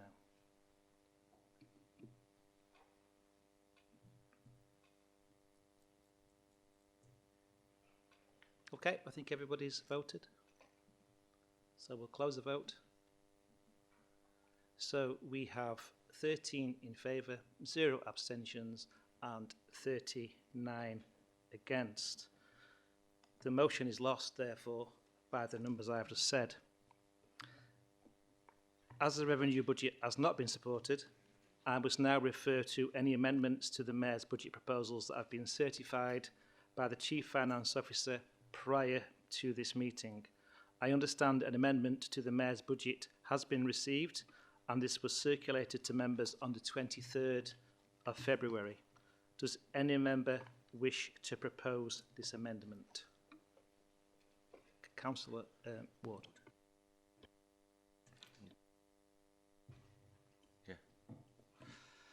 Chair, tonight this council makes a choice that matters. This mayor has had years to get to grip on the council's finances, years to build a savings programme worthy of the name, years to manage its commercial operations, its risks, its borrowing, with the care and discipline that spending £750 million of public money demands. She has not done it, and if her budget passes tonight, Doncaster pays the price, again. We are here to make sure that it doesn't. Let me tell you what is in this let me tell you what is in the budget the Mayor has put before us. A savings programme that finds £2 million on a £742 million budget, half a penny in every pound, while asking residents for the maximum council tax increase the law allows. This is not an efficiency programme, this is an absence of one. £57 million borrowed for an airport, and what does Doncaster actually know? What the commitment means for this borough, not what the administration has told us, what we found out through leaked leases. Doncaster deserves better than that. Residents deserve honesty from the people who commit their money, not drip-fed information through the back door. This administration owes the borough a straight answer about what DSA means, what it costs and what happens if it does not deliver. It has not provided one. A school's funding deficit that required government intervention to contain. That is how serious it got, and this administration sat on it for year after year without credible plan, until the problem became someone else's emergency to solve. This is not responsible financial management. This is an administration that has continuously done the minimum and left Doncaster to deal with the consequences. And let us be clear about who carries the cost. Doncaster, not the Chamber, not officers, the people out there in Balbit, Mexborough, Thorne and the rest of the borough, who are already making choices every week this mayor has never had to. Most homes in the borough are Band A, the lowest council tax band in the country. These are not people with room to absorb maximum or near maximum increases 3 years running because the council has not looked hard enough at itself. The Mayor set her budget at 0.01% below the point at which residents would get a direct vote, not because that is what Doncaster needs, because that is the maximum she can take without asking permission. That tells you everything about the relationship this administration has with the people it serves. Our amendment reduces council tax increase to 2%, protects every frontline service, funds social care in full, and attaches 7 governance conditions that this administration should already be meeting. We fund it through savings this council could and should have found itself. We disclose every risk. We hold a delivery buffer. We do not touch reserves. We will give £51 back to Band D households and £34 back to Band A. Real money staying in Doncaster. This mayor could not get her budget through tonight, not because of us, but because it's not good enough, because Doncaster deserves better than a maximum extraction and minimum effort. We are offering better. Chair, I commend this amendment to Council. Thank you, Councillor Ward. Does any member wish to second this amendment? Jason Charity. Chair, I'd like to second the amendment. This council has had every opportunity to do better, and it hasn't. And every year, the people of this borough pay the price for that. I am supporting this motion because that has to stop. I represent people in Conisbrough and Dennerby who do not have a buffer, who work hard, manage tight, make difficult calls every week on food, on heating, or whether they can afford the car to get to work. They are not asking for much, just that this council works as hard for them as they do for themselves, and it doesn't. Every year this administration falls short, and every year Doncaster picks up the bill. It treats this borough like a cash machine, year after year, while looking nowhere else. And what has it delivered? This council cannot run its own commercial operations. It cannot run its arm's length bodies either. Year after year, the targets are missed and the shortfalls land on the council taxpayer. And now this administration wants us to believe it can run an airport. This council committed 57 million of public money to an airport and set aside nothing for risk, not a penny. The lease emerged through a leak, not through the administration being straight with this chamber or with Doncaster. And if it goes wrong, residents don't know what it will cost them. The administration hasn't told them, and there's no provision, and there's no plan. That is not governance. That is gambling with other people's money and hoping no one notices. This administration has nothing left. No ideas, no drive, no vision, and no budget this council will support. An administration that cannot deliver a budget has lost the right to govern this borough. The cliff edge exists under both budgets, but we didn't create it. This administration did. The difference is our budget requires a plan to deal with it, theirs does not. That is where we are today, and it actually matters. Not just a procedural fact, as a political one too. The mayor has run out of road, and she knows that Doncaster knows it. So what comes next? Next year, this council will need to find significantly more. The mayor's answer to that challenge is something she calls the Radical Efficiency Programme, her flagship initiative to modernise this council. It has no targets, no plan, no vision, just an ironic name it will never live up to. So let me be very, very direct. Next year, we will be expecting this administration to dig significantly deeper on savings. Not half a penny in every pound, a real programme with real targets that actually changes how this council operates. That is the bar. And Doncaster will not keep picking up the slack while this administration finds its feet. Our amendment sets out the council tax increase at 2%, not 4.99, 2%. Every household in Doncaster pays less than this administration is asking for. In a borough where most homes are Band A, that matters. That money belongs in people's pockets, not absorbed into a budget that it has not earned. Today is about who this council works for. We say it works for Doncaster, not for itself. Chair, I second this amendment. Thank you.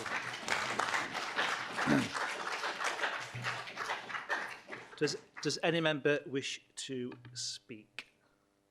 Councillor Jane Cox, please. I'd just like to say that we welcome the fact that the amendment has been put to council. The budget actually includes free parking, which is something that we have championed for many years. And it just proves that if there's cross-party talking, we can get a budget that we could all agree to.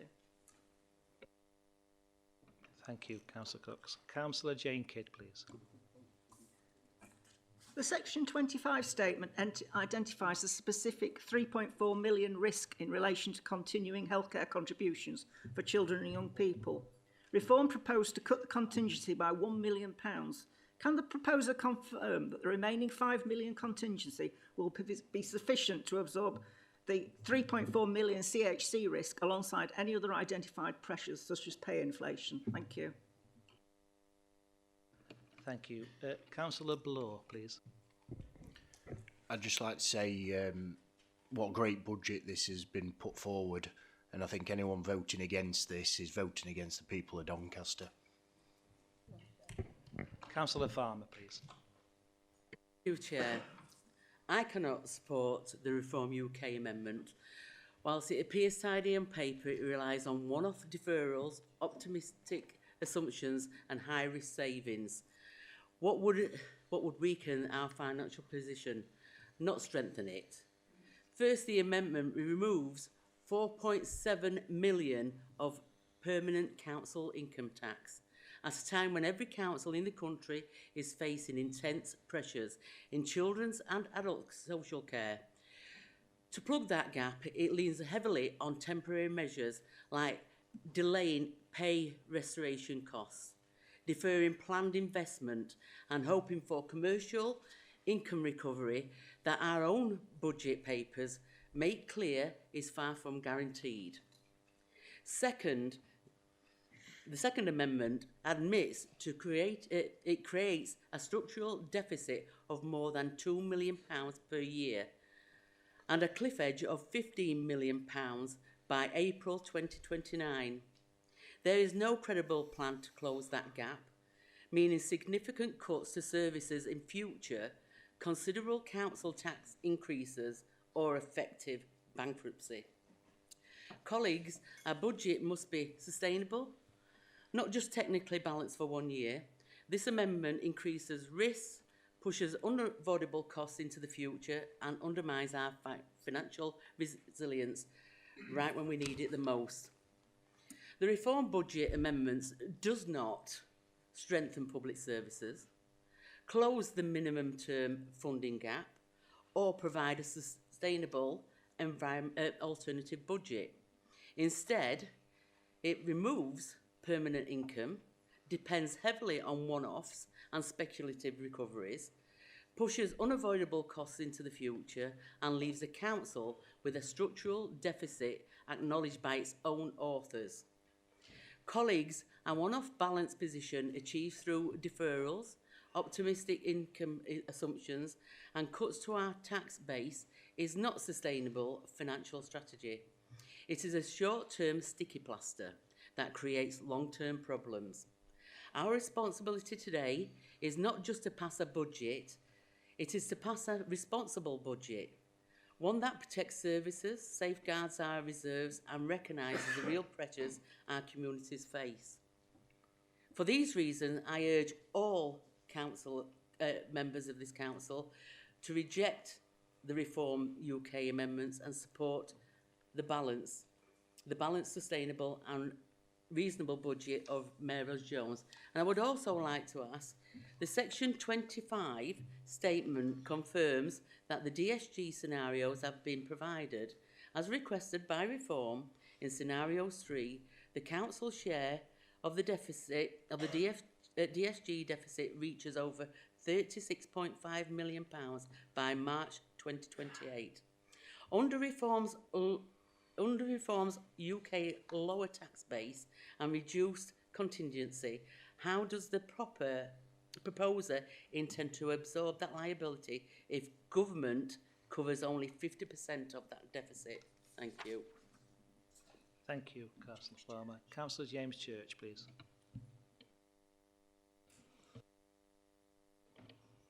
Thank you, Chair. Reform proposed to defer 1.2 million of target investment in 2026 and looking to bring it back as part of the 27 budget. losing a full year of delivering this targeted investment that was to support enterprise grants, increase youth services and deliver £1 million of investment across Askin and Bentley. Reforms speak of protecting frontline services, but what they are actually doing is cutting investment for high streets and communities that are in need of regeneration, cutting planned increases in youth services and cutting enterprise grants that are in place to support Doncaster residents set up their own business and support existing businesses to expand. Has the proposer had discussions with their own councillors for Askin and Bentley in relation to scrapping or deferring the £1 million of funding for their area that Mayor Ros Jones had allocated within our budget proposals? And what will those reform councillors tell their residents, businesses and community groups who have been engaging with ideas and looking forward to projects that deliver neighbourhood renewal? And also, the comments made earlier regarding giving children in care a small treat that most children enjoy shows a mean-minded approach. I think we can see going forward they would think nothing of hitting the most vulnerable. Thank you, Councillor Church. Councillor Dennis, please. Thank you, Chair. The Section 25 statement confirms a cumulative 3-year reduction in the council tax base of 14.6 million. Councillor Ward, can you confirm how many of the 7 saving sources in this amendment are ongoing and recurring rather than one-off? And can you confirm that the ongoing recurring savings total only 2.3 million against the 4.58 million annual reduction? Thank you, Councillor Dennis. Councillor Sandnett, please. We all want to restore pay. The difference is, under Mayor Ros's Labour budget, every affected member of staff would wake up on the 1st of April 2026 on their full restored salary after seeing 14 years of pay cut following the previous mayor. Under Reform's budget, they wait another year for the second half, and Reform own saving depends on retaining existing staff, recruiting new staff, and haven't yet paid for attracting and retaining. Sorry, make sense of that. The Section 25 statement notes that phasing pay restoration could impact on recruitment during 2026-27. Prior to full implication of 2027-2028, therefore potentially impacting on the ability to reduce agency staff during 2026-2027, given that the 400,000 annual agency saving depended on improving recruitment and retention. How does the proposer reconcile a saving that receives recruitment to improve the pay decision that the S151 officer says may make recruitment harder? Thanks, sir. Thank you, Councillor Sammett. Councillor Nevitt, please. Thank you, Chair. I want to thank the opposition for putting forward this accountant's proposal for the City of Doncaster Council's prospective budget.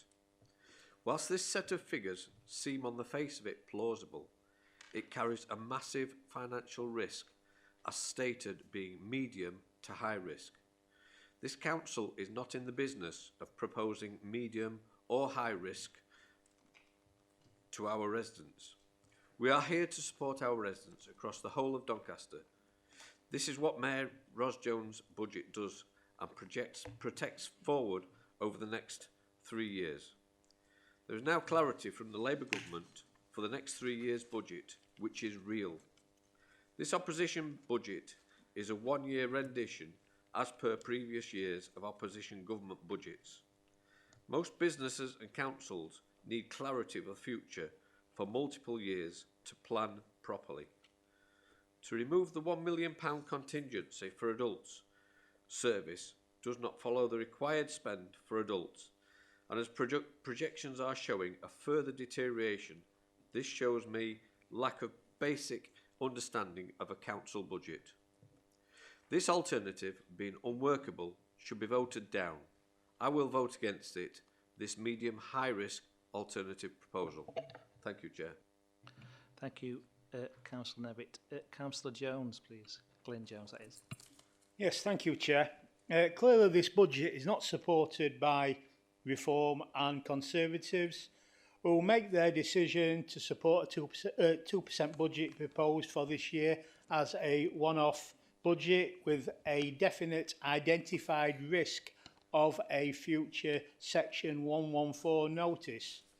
And specifically, from the Section 25 statement, confirms that trade waste income in 2024-2025 was £2 million against expenditure of £1.4 million.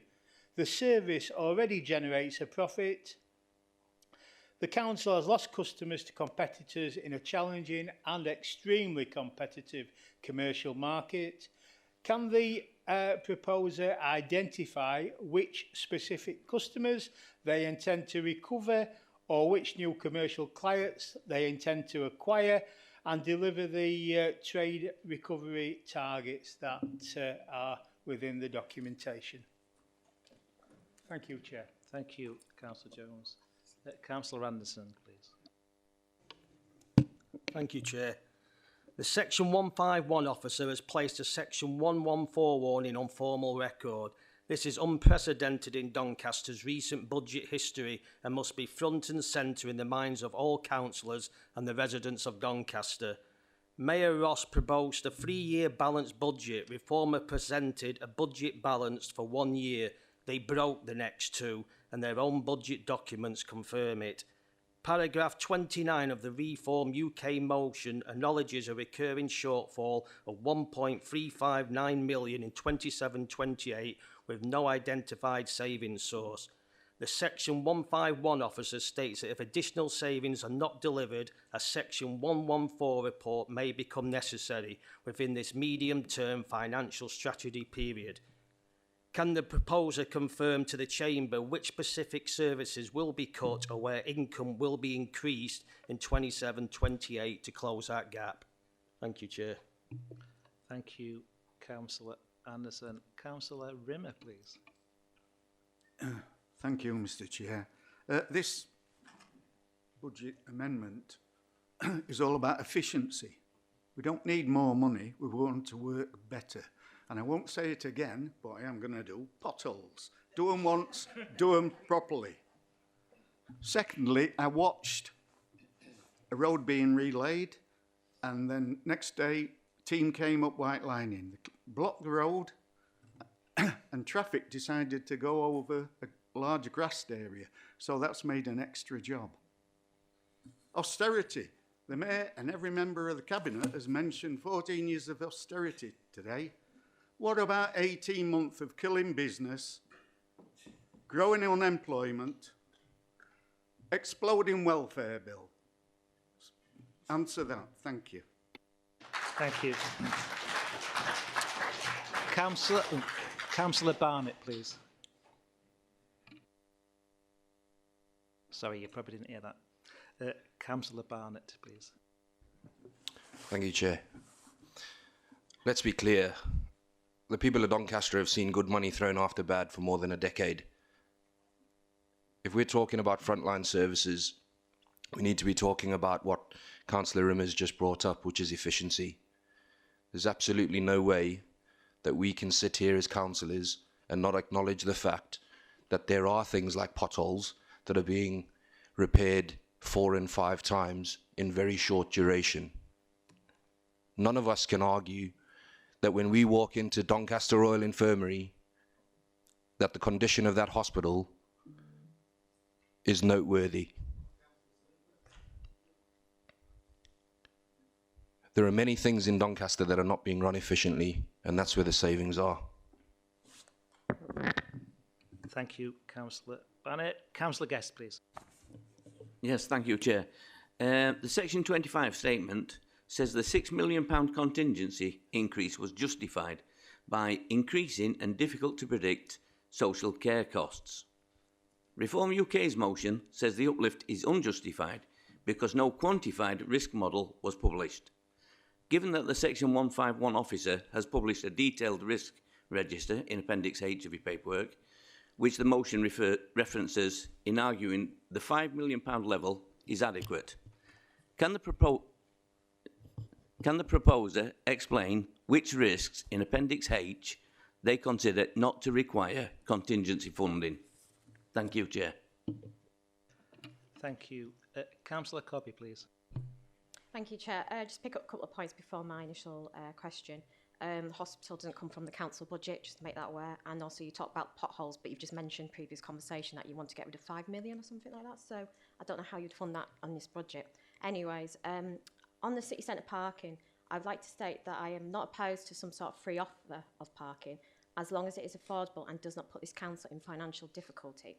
My understanding is that Reform have quoted a modelled figure in terms of potential costs from only one council car park, which is the Markets car park, completely ignoring all the other city centre council-owned car parks, meaning that any trial would cost significantly more than budgeted for.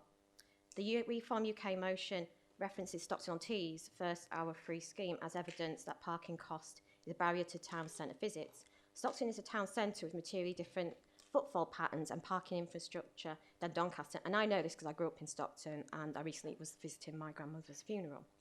Can the proposal provide any Doncaster-specific evidence from parking data, footfall surveys, or business improvement district research that a first-hour free scheme would increase town centre spend sufficiently to offset the 540k income reduction? Thank you, Councillor Cobby. Councillor Khan, please. Chair, thank you. In relation to improvement services, the Mayor's budget already includes a saving of 196,000 through service reconfiguration and a fees review. The Section 151 officer flags increased competition as the cause of income decline in this sector. Can the proposer please explain what the council can do to compete with private crematoriums other than what we're already doing? And the Section 25 statement confirms that senior management and back office savings were targeted in the 21, 22 and 23 budgets, and that Doncaster already spends less than comparable councils on management and support services, and this is according to benchmarking data. The Section 25 statement notes that the 2023 and 24 budget already identified 2.2 million from back office functions. Can the proposer confirm whether the 300,000 corporate overhead saving is in addition to these previous reductions, or whether it represents reclassification of savings that we've already delivered? Thank you, Chair. Thank you, Councillor Khan. Can I just remind members to keep their mutterings to a quieter level, please? Because, I understand you have to talk among each other, but that were a bit distracting. So if you can try for me, that would be very welcomed. Mayor Jones is next. Thank you, Chair. I was asked to produce a budget that is legal, balanced and deliverable for every year of the 3-year planning period, not just the first year. I've done that. The reform budget before this chamber as an amendment balances in year 1 on the basis of one-off measures with a structural recurring deficit from year 2 that the motion itself acknowledges in paragraph 29, and with the independent professional judgment of our Section 151 officer raises material concerns about reserves adequacy, and noting that a Section 114 notice may become necessary within the period of the medium-term financial strategy. Let's be in no doubt, a Section 114 is a serious financial declaration, essentially meaning a council would be insolvent or even bankrupt. Not enough money in the pot to deliver on the council's priorities, only essential statutory services. This would be a disaster for Doncaster. Reform accepts that the majority of their own saving proposals carry a medium to high risk in terms of delivery with little or no mitigation.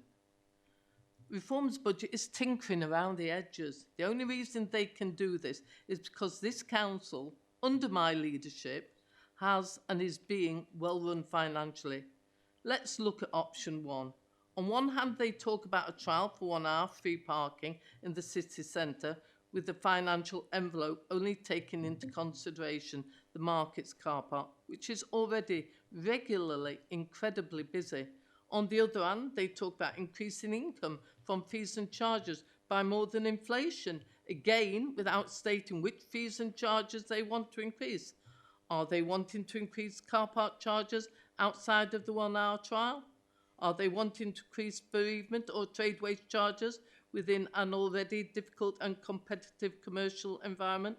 The proposals from reform create a significant potential cliff edge for 2029, with an estimate of 50 million funding gap, with a third of that, or just over 5 million, being reduced income from council tax. Reform have presented a single-year budget that will mean one of two options in years to come: either significant cuts to services or much bigger increases in council tax, similar to what is happening in reform-led Worcestershire County Council, where they are set to implement a 9% increase in council tax. It's completely disingenuous for reform to say that their budget proposals would protect frontline services. They talk about ensuring that we protect our most vulnerable. One of the councillors actually managed, what are we doing for people on Band-Aid? We have also retained the local council tax reduction scheme, which alongside the local assistance scheme continues to provide a much needed safety net for those on low income, supporting over 24,600 households, including pensioners, single parents and those with complex needs or disability. Members will make their own judgment today, but if this chamber votes for a budget that creates the financial conditions for serious distress in 2 years' time, I want every member who supports it to understand exactly what they are voting for and to be prepared to explain to Doncaster residents what the consequences are. I would like to ask Reform Group if they have considered what services would be protected and which would be frozen, because we are a financially well-managed process. We've proven that and charged our residents and our businesses of one of the lowest there is in the country. And therefore, to say it is not well financially managed is a laugh. Quite honestly, I think that you are actually a disgrace to come up with such as that when we've continued to maintain, the best possible services efficiently and effectively run. You may put out a few potholes. You forget to say about the 14 years of austerity. You forget it. Don't laugh. We've proven the figures. Have you got the figures in front of you? Do you know what we did in order to maintain our budgets? And therefore, I would say to each and every one of you, you really need to look at what you're wanting and being prepared to answer to the people out there, our residents and our businesses. I would like to ask the Reform Group to consider what services, again, would be protected and which would be frozen if a Section 114 was required. Thank you. Councillor Hughes, please. Thank you. The following, what I'm going to say now is as Chair of OSMC, and I just want to register my disappointment to the Council, the fact of the way this meeting is being held. The fact that and I'm not saying it from that side or this side, because if roles were reversed, I'd still say what I'm going to say now. And that's the fact that the people on this side of the chamber have been able to ask a number of questions that will go unanswered because it's totally impossible for the proposer to answer them, right? I have made, since we came into this council, remonstrations of the fact that the compressed timelines that the OSMC are expected to work under do not provide us with the time to scrutinise everything that we should. And we should have also been able to scrutinise the reform budget as well, the alternative budget. For the proposer to be ambushed by that side of the chamber today with questions that he certainly can't answer, it's more like an OSMC meeting, this, than a chamber meeting. And I'd like to register my disappointment in that. If this council had afforded the time the non-compressed timeline for us to have a debate, a discussion in OSMC about what the questions that are being asked now, then these questions wouldn't need to be asked on the day of the actual debate. I think that's totally unfair. Okay, thank you. Councillor Platter, please.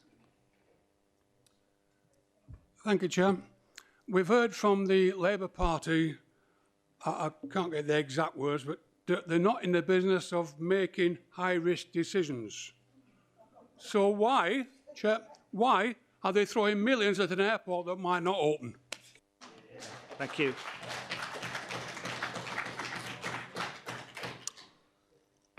Councillor Wood.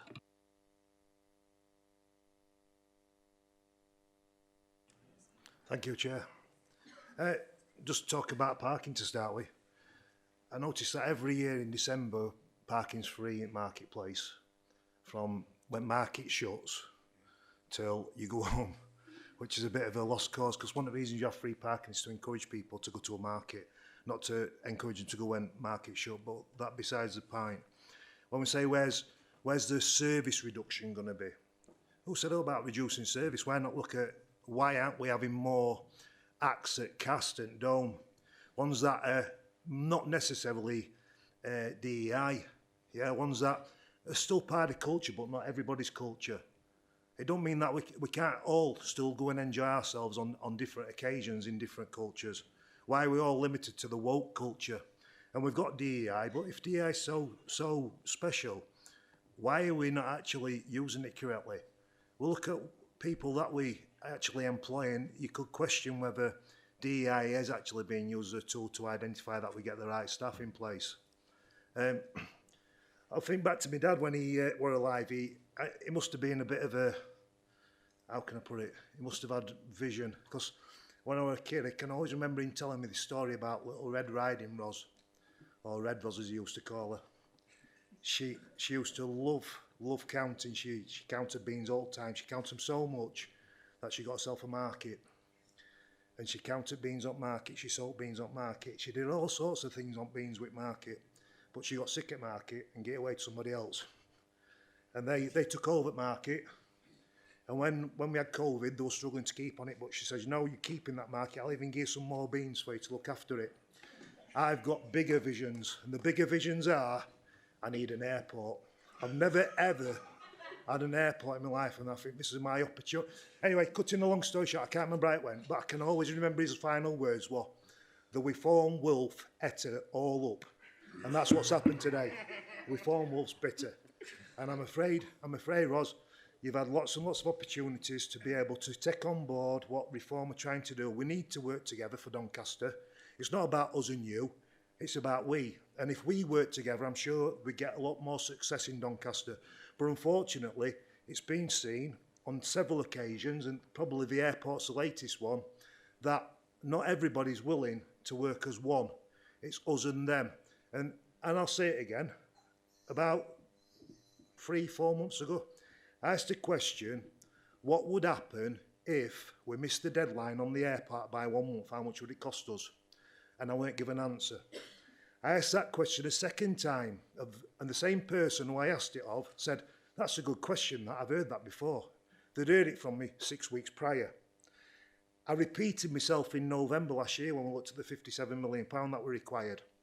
And guess what? Here we are in February, and still nobody's come back with an answer to say, what happens if we miss opening that airport by 1 month? Because now it looks like it's going to be 2 years. What are we going to do about this? We need to get everything sorted out. Yeah, I agree with that. But one thing that we can certainly sort out is this budget, get it across the line, and then let's start working together to get these savings and get these services back on board for everybody in Doncaster. Thank you. Okay, thank you. Councillor Riesbeck, please. I'd just like to register my disappointment in the Mayor that she's chosen to use this opportunity to play political football. In this rather important discussion, she's used completely inappropriate language, just showing truly who is the disgrace in this chamber. Okay, thank you. Are there any further requests to speak on this issue? Okay, thank you. Councillor Ward, do you wish to exercise your right of reply? Okay. Thank you. We will now move to the vote on the proposed amendment. Remember, we are voting to agree an amendment for Mayor Jones to consider.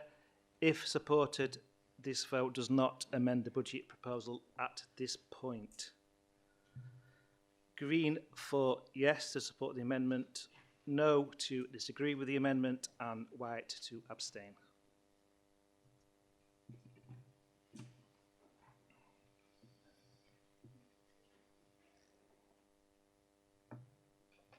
Okay, thank you. Close on that one. So we've got 39 in favour, 1 abstention and 12 against. So, hold on a second, let's see where I am. So the motion is agreed for Mayor Jones to consider that. Mayor Jones, as a budget amendment has been agreed for your consideration. You may respond and resubmit your budget proposals with or without any amendments. However, you must provide reasons for your decision. We can adjourn this item to a later date to allow you time to consider and respond, or we can continue today.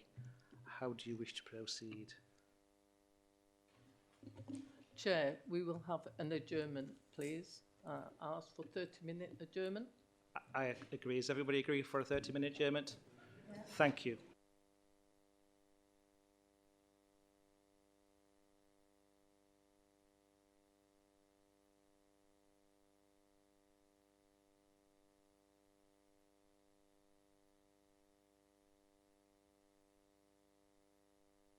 Thank you, everybody. Please be seated.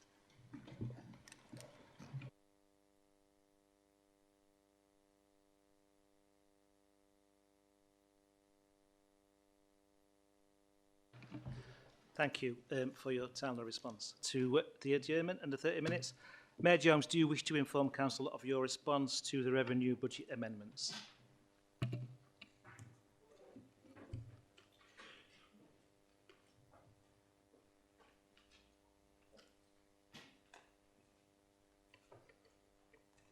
I do, Chair. I would like to reintroduce my revenue budget proposals with the following amendments. I'm a firm believer in pay restoration. It's the right thing to do for our staff to encourage recruitment and retention. I gave my commitment to pay restoration and I promised to achieve this when the financial resources would allow.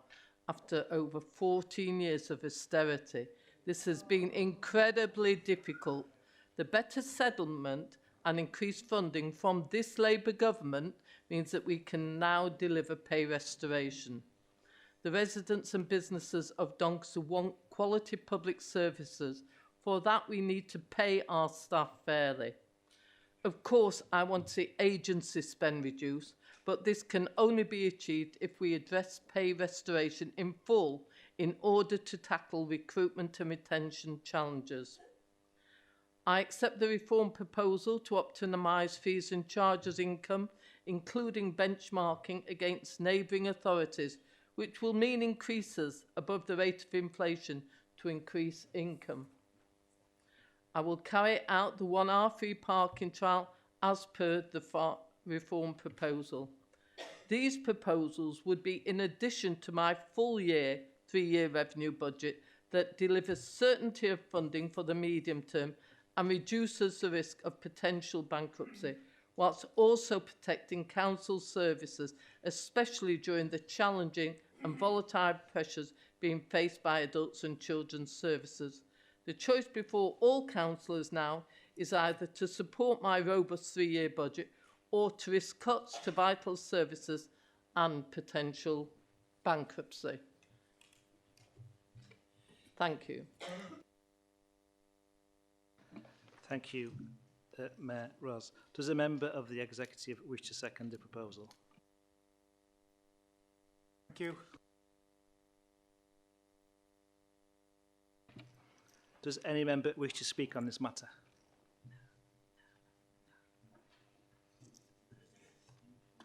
Okay. Oh, Councillor Wood, please. caught me off guard there. Thank you, Chair. Keep banging on about austerity, but at the start of the our first part of the debate, Mayor Rose Jones did actually say that since 2013 it's been fantastic in Doncaster. Labour went in charge in 2013. So why should keep going on about austerity in Doncaster when, regardless of who's been in charge, Doncaster's done what it's done? Thank you. Anybody else wish to? Okay, thank you. There are no more requests to speak. Mayor Jones, do you wish to reply to anything? Simply does a statement and reiterate what I put forward as proposals. I was only in charge from 2013 and I have witnessed continual reductions in funding coming from central government, so that should answer your reasoning why. Thank you. We now move to the vote on Mayor Jones's resubmitted revenue budget proposals. Remember, green is for yes, red is to vote no, and white is to abstain. I will now open the voting.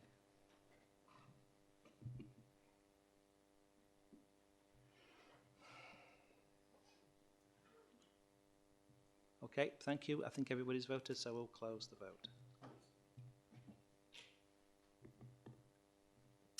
So we have 13 in favour, no abstentions, and 39 against.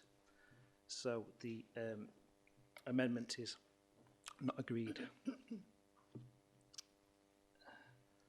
As Mayor Jones' second submission has not been agreed by a simple majority, we must now vote on the amendment to be included as part of the revenue budget. Can I remind members that in order to pass this amendment for inclusion within the revenue budget, there needs to be 2/3 majority of members voting in favour. Councillor Ward, you proposed the revised amendment. Do you wish to speak again, having heard the Mayor's response? Okay, thank you.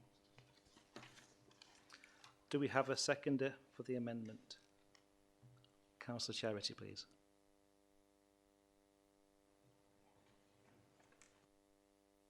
Nothing more to say, Chair. Thank you. Sorry, I'm just used to people wanting to speak a few words. Does any member wish to speak before we go to the vote? Okay, thank you. As there are no more speakers... Oh, sorry, your name came up later. Sorry, Councillor Reid, please do so. Thank you. It's just really, I am urging every councillor to vote for the amendment that Councillor Ward has put forward. Thank you.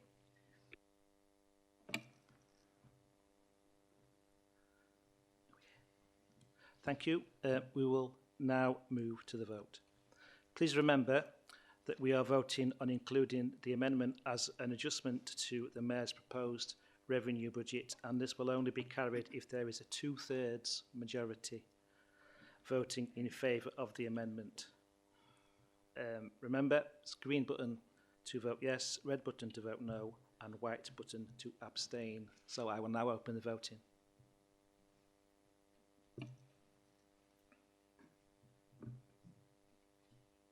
I think everybody's completed their voting, so we'll close it. So we have 39 yes, 13 abstentions and 0 no.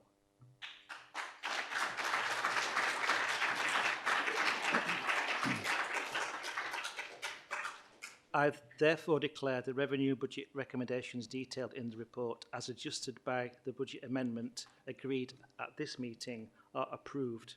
This approves a gross budget of 746.12 million and a net budget of 385.68 million.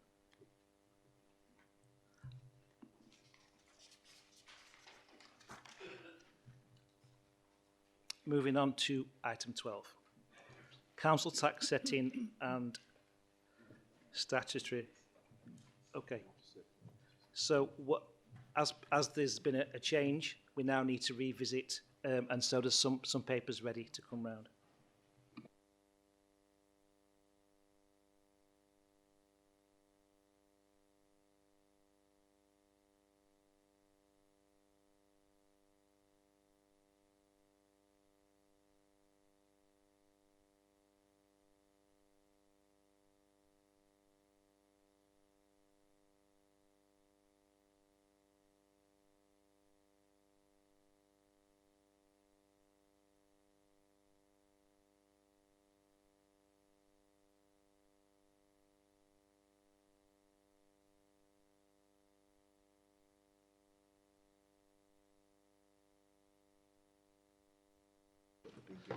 At this point, may I ask if members would like an adjournment just to be familiar with the new set of proposals? I would say a 10-minute. Well, yeah, 10 minutes then, please.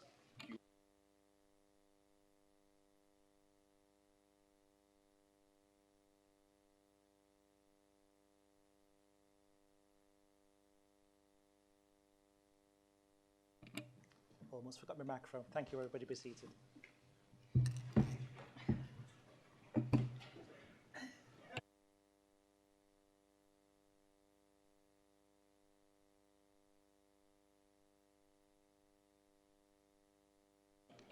Thank you, everybody. Can I call you to order? In fact, I always wanted to say that.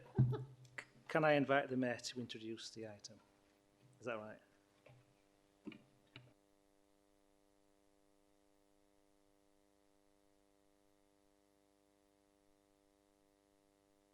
Just bear with me, I just need to find my right place.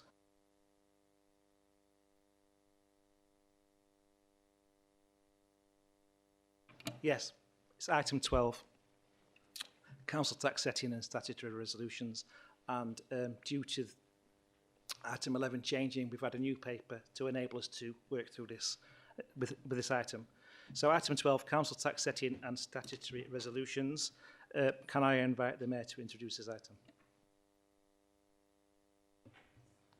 Thank you, Chair. The City of Doncaster Council is our billing authority and is responsible for preparing the council tax base, setting the council tax, billing and collection of council tax, and maintaining the collection fund. This report details the council tax and the statutory resolutions based on legislative requirements and decisions taken by the relevant organisations, including the Revenue Budget Report consideration earlier on the agenda. Band D council tax charge increase of 2% for 26-27 to £1,749.86, including an increase in the adult social care precept. Over 87% of domestic properties in Doncaster fall within bands 8C, with over 50% falling in band A, which equates to a charge of £1,166.57 for a band A property and is an increase of 44p a week. Increasing the council taxes of the joint authorities that South Yorkshire Police, South Yorkshire Fire represent an overall increase of 2.62 for Doncaster residents. Thank you, Chair. Thank you. Is that seconded?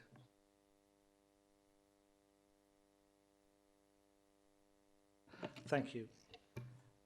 Does any member wish to speak on this item? Okay, thank you. Mayor Jones, do you wish to reply to the reply that you've not had a question to? I don't have a question, so I will not bother replying. Thank you.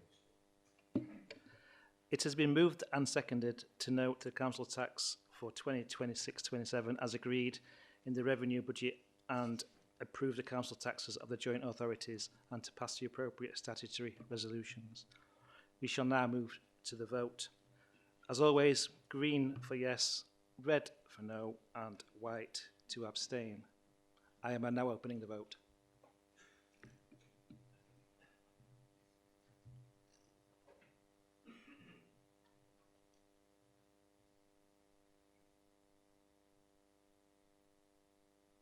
Okay, is everybody voted who wanted to? Okay, so now we'll close the vote.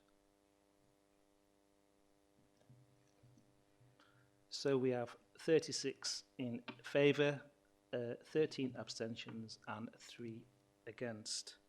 So the Bandee Council tax for 26-27 approved as part of the revenue budget is noted, and the appropriate statutory resolutions, including the council tax on joint authorities, are approved. Item 13, annual pay policy statement. Before I invite Mayor Ros Jones to introduce this item, can I remind members that this report is to consider the wider annual pay policy statement. It is not an opportunity to discuss or comment on performance or conduct of any individual officers. Can I ask Mayor Jones to introduce this item? Thank you, Chair. The pay policy statement sets out the Council's policy for the pay of the workforce, particularly senior staff, and details the ratio between the highest, lowest and average paid employee in the organisation. The policy statement is a public document and is published on the Council's website each year and clearly demonstrates a willingness to increase accountability, transparency and fairness in setting pay. It also includes information about where more detailed salary information is published as part of the Council's annual statement of accounts. It is proposed that the same format is used this year as in previous years, with the following observations. There have been changes to the ratio this year due to the 25-26 National Pay Award being agreed and implemented. The ratio between the highest paid employee's salary of Chief Executive and lowest employee salary has remained at 7.77 to 1 this year. The ratio between the highest employee salary and the average employee salary has also reduced from 5.36 to 5.3 to 1, although the average salary has increased by £1,503 per annum. All pay ratios remain well within the threshold considered by the HUT review that should be no greater than 20 to 1. The Council remains committed to reduce the pay differences and increase low pay. It is recommended to note the contents of this report and approve the pay policy statement this year. Thank you. Thank you. Does any member wish to second this item? Second that, Chair. Thank you. Does any member wish to speak on this item? Councillor Nicola Brown, please. Yeah, Chair, it's not about this item, it's just about the last vote. It wasn't explained clearly enough. I thought we'd be voting on whatever the Mayor was putting forward first and then on the amendment. I just want it noted on the record, had it been clear, my vote would have been different. That's noted, thank you. Does any other member wish to speak on this? No. Okay, thank you. Mayor Jones, do you want to reply to the non-questions? Yeah, I think you've spoken. I think you've spoken quite a lot already, haven't you? So, okay, thank you. It has been moved that the report be noted and the pay policy statement for 2026-27 be approved. Is that agreed? Okay, thank you. The motion is carried. The annual pay policy statement is approved. Item 14, annual indexing of members' allowances. This report requests that Council confirm arrangements for adjusting members' allowances by reference to an annual index as recommended by the Independent Remuneration Panel. The recommendations seek approval to continue applying an annual increase on members' allowances indexed linked to the NJC Pay Award for local government employees for the period 1st of April 2026 to 31st of March 2030. It is also proposed that where this provision cannot be applied due to the NJC Pay Award prescribing a fixed monetary increase to officers' salary scale points, the equivalent percentage increase applied to officers' expenses under the NJC Award shall be used as the annual index. Does any member wish to speak on this matter? Okay, thank you. Can I ask a member to move that the recommendations in this report are approved? Thank you. And is that agreed? Agreed. Thank you. Item 15, questions by elected members. Can I remind members at this point that we have an hour set aside for question time? Can I therefore ask that any questions, answers and supplementary questions are concise to maximise members' opportunities to speak? I will take a time check after questions on notice and advise the meeting of the time remaining. Questions on notice to the executive. There are 6 questions. I'm told before when I've submitted questions on notice that members are allowed 1 each, and yet it appears that a particular member has 2 questions. So is that within the rules, and when did the rules change?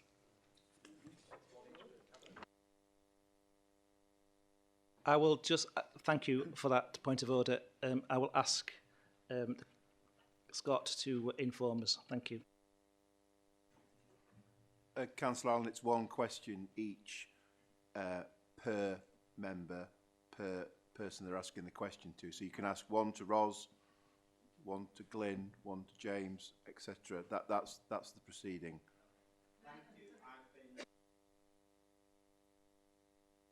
On notice, 1 to the Mayor and then other Cabinet members. No, they're not accepted. I had to choose 1. And I know my colleague, Councillor Cox, has been told that too. So surely, I mean, it does need clarifying because we've got it in an email from an officer, which you can send, yeah.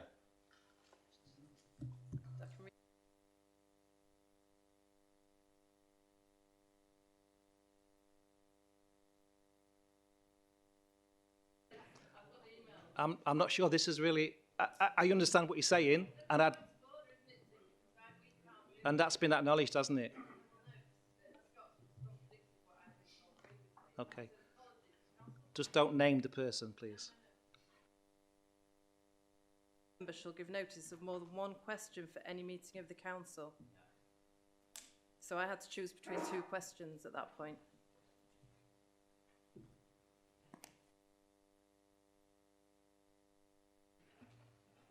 I'm happy to pick it up outside the meeting, but that's the process as I understand it. It's 1 question per person you're asking the question to. I think that there is a suggestion that there'll be a review of the Constitution going forward, so that's 1 thing that can be brought forward in relation to that anyway, and I think there'll be conversations about that going forward throughout the next few months.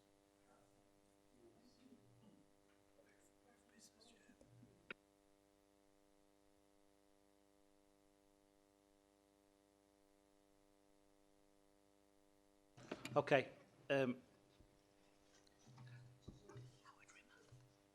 Is it a point of order, Howard? So that means that in theory you can ask 5 questions. Mayor and 4 Cabinet members. Well, I agree, and Scott's just said what he's just said. I think we need to find out what actually the Constitution says at this point.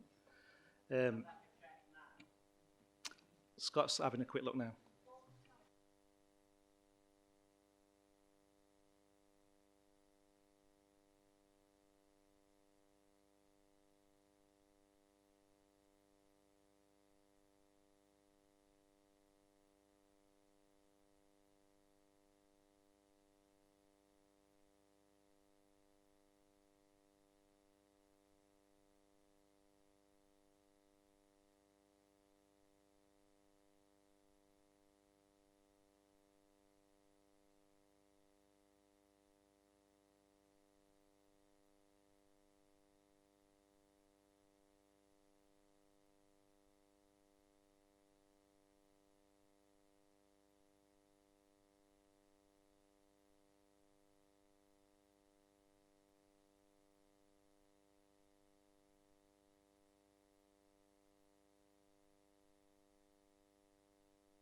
Okay, thank you. Can we just come back to order and Scott has a reply for us? So I'm going to read out the Constitution. I think it's paragraph 15.3 of the Council Procedure Rules, which is on page 16 of my printed copy. Questions on notice at full council. Subject to Rule 15.5, a member of the council may ask the chair, a member of the executive, the chair of any committee or subcommittee, a member of the council appointed to any joint authority or joint committee or committee of which the authority is a constituent authority and is nominated by the joint authority or joint committee or committee for that purpose, a member of the council who is, as a result of action taken or on behalf of the authority, a member or director of any company, a question on any matter in relation to which the council has powers or duties or which affects the city of Doncaster, and such questions shall be limited to a maximum of 100 words. Lee pointed to me out.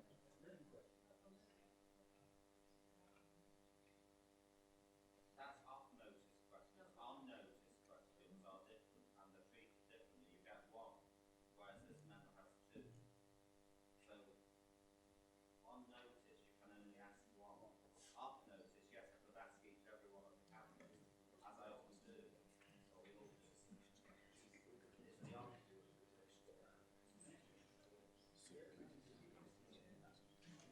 So yeah, this is for questions of committees and subcommittees. That's notice.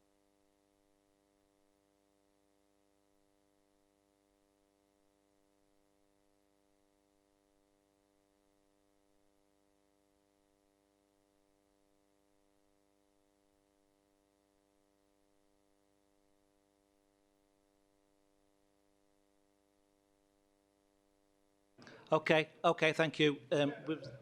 Further to this very interesting question, we have another response.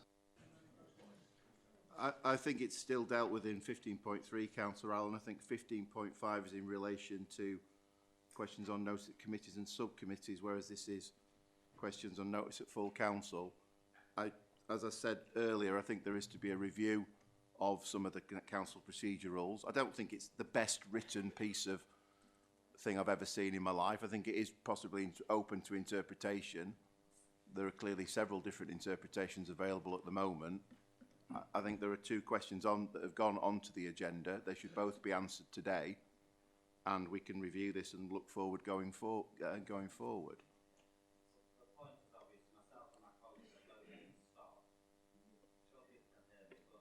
My colleague and I, we've both been stopped in the past on the basis that we could ask one on-notice question, and it appears that rule wasn't applied in the same way or interpreted in the same way. I admit it's perhaps ambiguous, but I think the advice, if you look through it all, might well be the case that actually members get one on-notice question. I believe it was originally designed for members who couldn't attend meetings. If they put apologies in, they could, of course, always ask a question on notice. Off-notice questions are obviously very different. The point is the rule does seem rather arbitrarily decided in such a way that on this occasion we've got one member with two questions, when in fact in the past that's not the way it's always been conducted.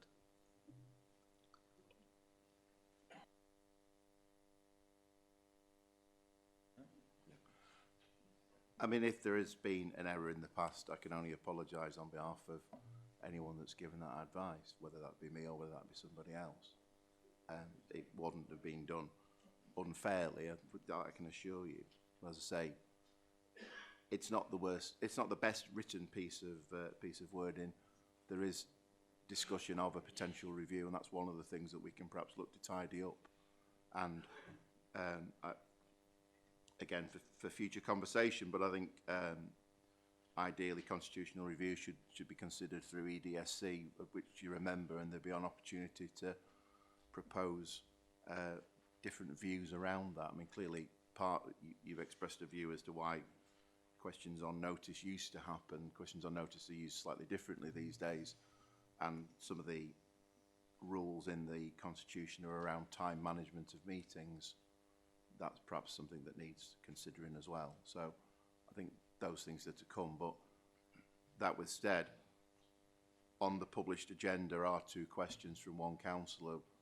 They're on the agenda now, and I think they probably need to be answered as a result of that. What's happened in the past, I can't go back and change. Thank you, and thank you for raising that point. I think then it would be only fair to continue the agenda as it has been published, and if the email that you have, if you like to share that with Scott afterwards, then that'll look towards resolving that issue. But that, Nick, that is a great point, so thank you very much for that. Sorry, it's okay. The question that Councillor Dennis has put in, it does exceed the 100 words, so really it shouldn't be admitted in there. Thank you. Thank you. Just give us a second on that one.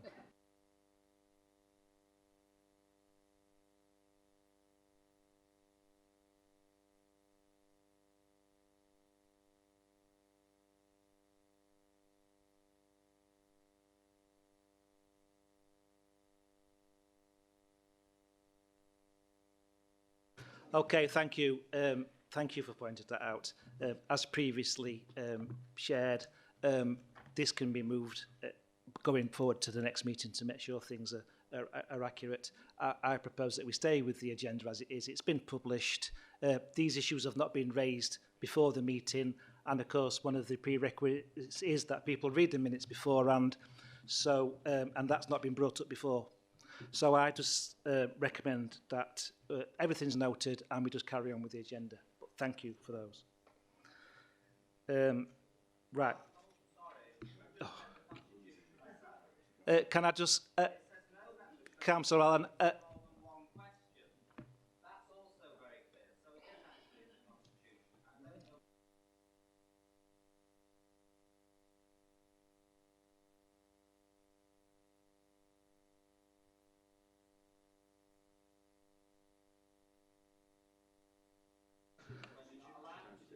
Yes, but can I just also add that 15.5 is in relation to 15.4, which is questions at committees and subcommittees. So it's not full council. And as previously said, we're going to move on. Thank you. There are 6 questions on note. Your clock, if all this messing about we've done now, it's not fair on us being able to ask the questions we wanted to ask because of the procedural mess up. So I don't think we can reset the clock. I don't think points of order. The part of that, and we've not started the questions anyway. So we've had quite a discussion about how we ask questions and in what order, but we've not actually asked any. So I don't think that it's not going to be relevant. Right, okay. I'm moving on. Otherwise we'll be here all night, won't we? There are 6 questions on notice at today's meeting to Mayor Ros Jones and members of her cabinet. I shall read out the first question from Councillor Rob Dennis to Mayor Jones. Denison House and the Georgian pillared houses are historic buildings on South Parade, which have been neglected for far too long by their private owners. Sadly, last month, there was an instance of arson at Denison House and damage was sustained. Whilst the council's enforcement team have been proceeding down legal routes to force the owners of the buildings to secure and keep the buildings in a suitable condition, little progress has been made to revitalise and bring these beautiful buildings back to use. What more can the council do to ensure our historic city centre buildings are maintained by their owners? Ros, would you like to reply? Thank you, Chair. And thank you for your question, Councillor Dennis. The instance of arson at Denison House last month is troubling. Both Denison House and pillared houses are part of our heritage, Grade 2 listed buildings which have so much potential and could be stunning if redeveloped and brought back into use. This council has initiated Section 215 enforcement notice for Pillar House and currently trying to engage with the owners of Denison House. I must point out that enforcement action is not cheap and is not always successful. We must evidence that reasonable and proportionate steps to communicate with the owners has taken place. The general approach taken across the country is to work with property owners where possible, to encourage them to either sell or redevelop derelict buildings. Government has brought into new powers, including high street rental auctions and right to rent. However, it does not resolve the fundamental issue in relation to derelict sites that are listed buildings, which often cost significantly more to renovate than other buildings or new builds. This generally makes them economically unviable for a business to develop. This leads to owners and developers leaving buildings to deteriorate. This is why, as part of our community regeneration partnership, supported by £20 million of government funding for the area, such as £7 million for the next phase of Doncaster market investment, £5 million to purchase key city centre sites, cleaning up and regenerating disused buildings and sites to provide new homes, shops and leisure spaces that bring life back to the High Street, and 3 million for heritage and culture for shopfront revamps and protecting and repurposing historic buildings for community and cultural use, with the community deciding on their priorities. As part of our recently completed Doncaster Talk survey, a key priority for residents of Doncaster was to regenerate our city centre, to protect our heritage and to bring derelict buildings back into use. That feedback has been used to prioritise the £20 million of government investment into our city centre. Thank you for your question.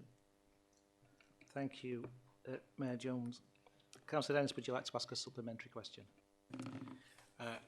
Mercifully, after the questions about how many questions I can ask, I don't have a further supplementary question on this one. Thank you, Chair. Thank you for that. I will now read out the second question from Councillor Lee Samet to Mayor Jones. Residents in my ward are making use of Doncaster free tree giveaway. It's a great way to get our communities and especially our young people involved in nature, whilst also increasing tree cover in my ward of Rosington, Bawtry and Austerfield, as well as the wider area. Can you please tell us where we are in relation to planting 1 million trees across the city of Doncaster? Mayor Jones.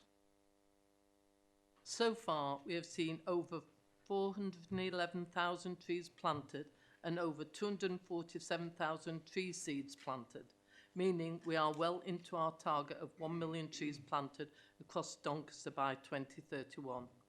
Tree canopy cover across the city of Doncaster is approximately 13% and is estimated to be the lowest in South Yorkshire.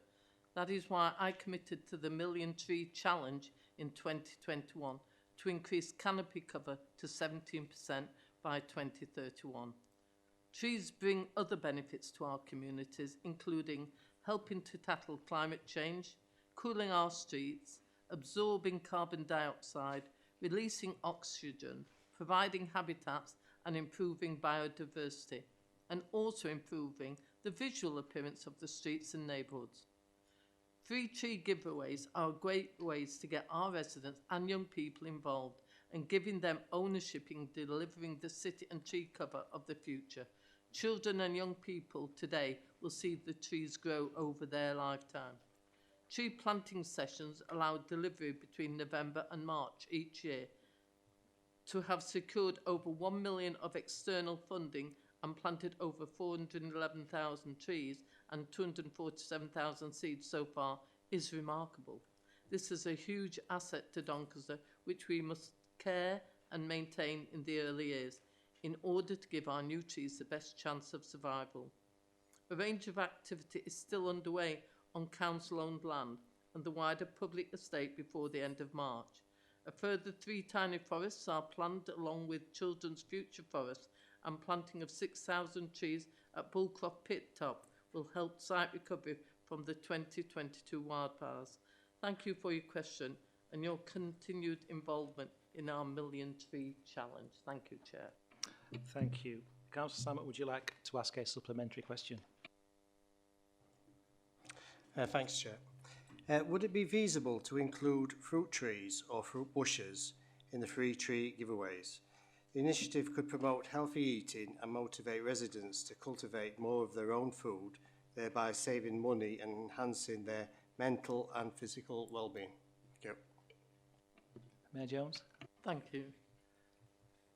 In the most recent free tree giveaway, there was the option of crabapple, elder and hazel, which would all produce edible fruit. We will, of course, keep the options under review each year. We are planting orchards and still have some to plant before the end of March. If you would like to discuss an individual site for a community orchard, then please feel free to get in touch. I completely agree that encouraging our residents to grow more of their own food, whether it's in their own garden or on an allotment, can support mental and physical health, whilst also engaging with nature and spending time in the great outdoors. Thank you for your question. Thank you. The third question is to the Deputy Mayor, Councillor Glyn Jones, from Councillor Ken Guest. Following your announcement at the previous meeting of full council in relation to the cost of waste and recycling services across the city of Doncaster, can you explain how much income this council receives from the selling of the recyclable waste and whether this income is expected to increase or decrease due to the implementation of the simpler recycling legislation? Deputy Mayor, would you like to reply? Yeah, thank you, Chair. Thank you for your question, Councillor Guest. As I stated at the last meeting of full council, the cost of providing waste and recycling services across the city of Doncaster are expected to be nearly £35 million this financial year. That covers bin collections, deposits, household waste and recycling centres, reprocessing and disposal costs of waste, which includes hazardous wastes and fly tipping. Over a third of that, or £12 million, is attributed to the disposal and reprocessing of waste. In terms of income from recycled waste, this is estimated to be roughly £1 million in this financial year. I know that won't sound like a lot of money in the grand scheme of things, but it does prevent that waste going to landfill.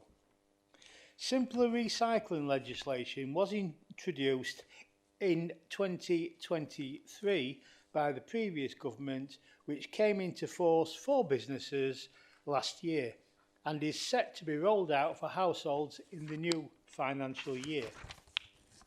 Simpler recycling was brought in to help make recycling simpler and more uniform across the country in relation to what can and cannot be recycled. As part of the proposals, a deposit return scheme for drinks containers is scheduled to be introduced in October 2027. We expect to see these details published over the next 12 months, but the understanding currently is that each can or bottle sold will and can be returned to supermarkets and shops in return to receive a voucher to the value of potentially 10 pence per bottle or per can. But these details will need to be confirmed in due course. I do hope that these measures will increase recycling across Doncaster and across the country. We do expect the deposit return scheme to lead to a loss of income for this council. However, it is difficult to model the likely loss in income until we see the details of the proposed scheme and the level of the consumer uptake. It will, however, be a budget pressure that will be needed to be considered as part of the next budget setting process. Thank you for your question, Councillor. Thank you. Councillor Guest, would you like to ask a supplementary question? Yes, please, Chair, and I'll try and be brief. Thank you, Glyn, for that response. I hope that the simpler recycling legislation and deposit return scheme will lead to increased recycling and a reduction in littering in all of our communities. I'm not sure if you'll be able to answer this, but is it possible for cans and bottles that are sold today or collected through litter picks to be submitted later through the deposit return scheme? Thank you. Councillor Jones. An interesting question through the Chair. I believe, it's my understanding, that over the next 12 months or so, you should start to see a significant different sort of barcode printed on each can and each plastic bottle. This would be used in order to gain the voucher value through the deposit return scheme. These barcodes would be single use and likely not be activated until the deposit return scheme is implemented. As I said, it's expected to launch in October 2027, and we'll see the more details published over the next 12 months or so. So, in other words, don't bank up your cans now.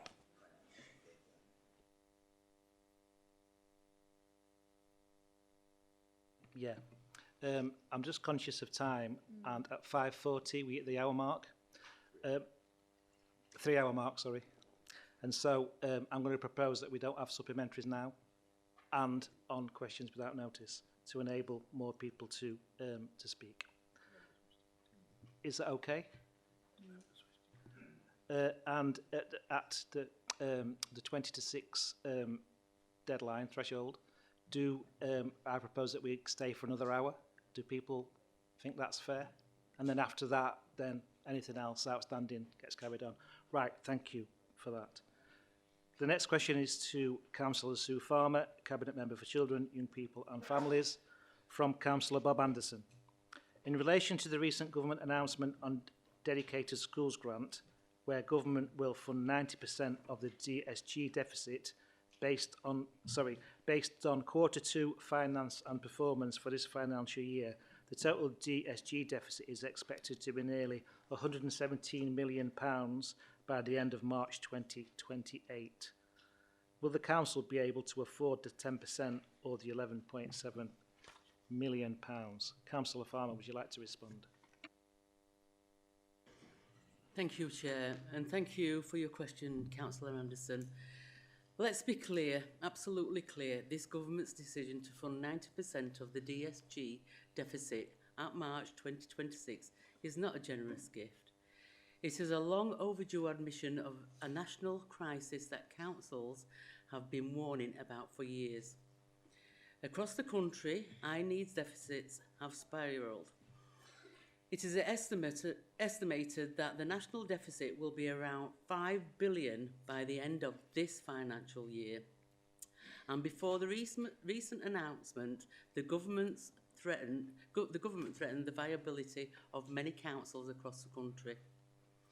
This is a direct result of the ill-thought-out system and significant flaws in the 2015 legislation from the previous Conservative government that failed to keep pace with the rising needs.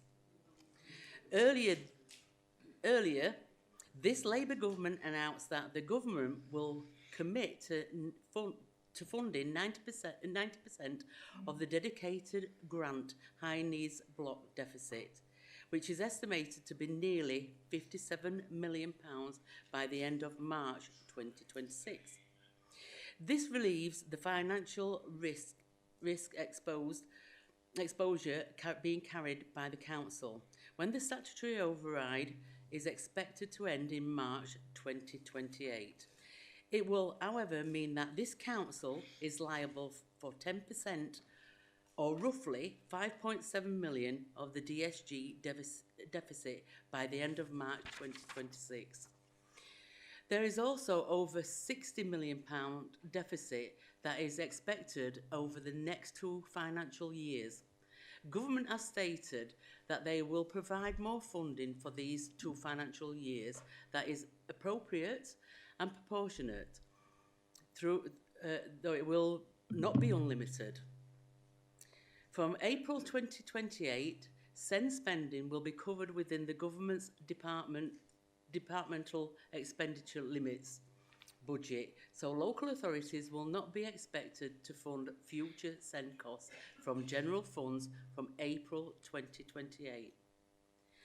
But let's be clear, the government's calculations is based on the almost finalised 2026 figure, not the projected 2028 total. On current projections, this council will be liable for nearly 12 million by the end of March 2028. Following the announcement from this Labour government that they will be... Councillor Farmer, that's your time. Can I ask you to quickly sum up, please? Right. Following on from my announcement at the beginning of the meeting in relation to the publication on the school's white paper on Monday, a key part of this will now be proposed, how the proposed changes impact on local SEND services. The priority must be ensuring that our children, young people who need support get it. Thank you. Thank you. Thank you for that. The next question is also for Councillor Farmer, and can I also ask that you speak quick, because you've got 3 minutes. And the question is from Jane Kidd.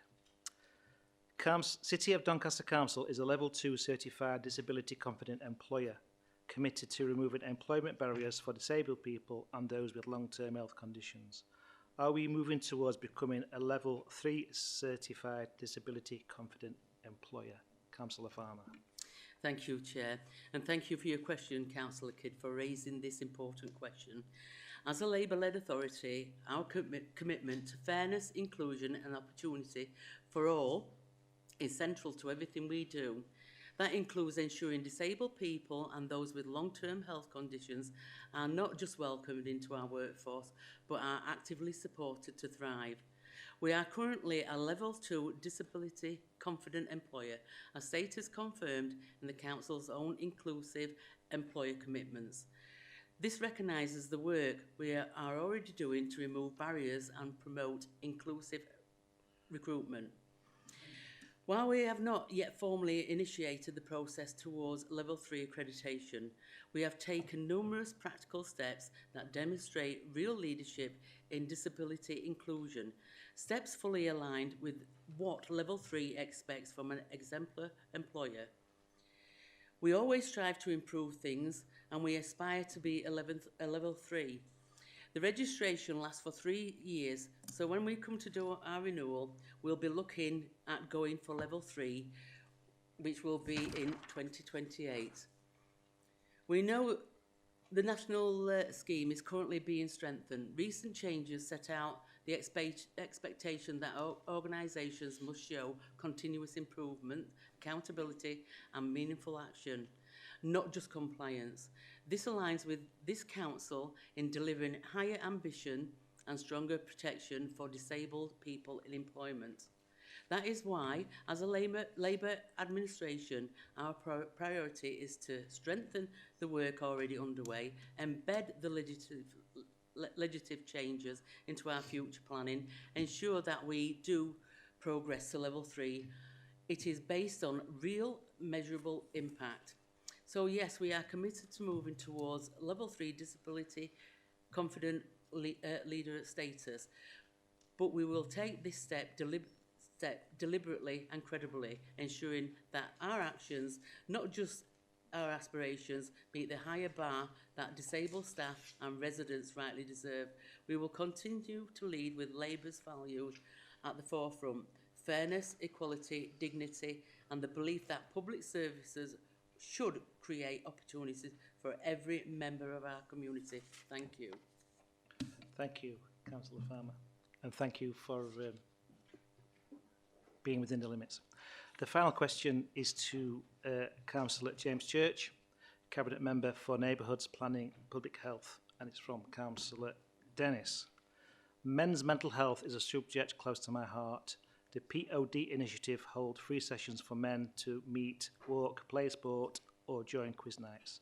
I've joined a couple of these sessions and found it immensely positive and uplifting. I have provided funding for the POD through our ward budgets and would ask that we continue to support local grassroots community interest companies such as the POD initiative and assist them with grant applications where possible. Can you outline the work the City of Doncaster Council is undertaking through public health and partners to invest in local initiatives for improving men's mental health? Thank you. Councillor Church.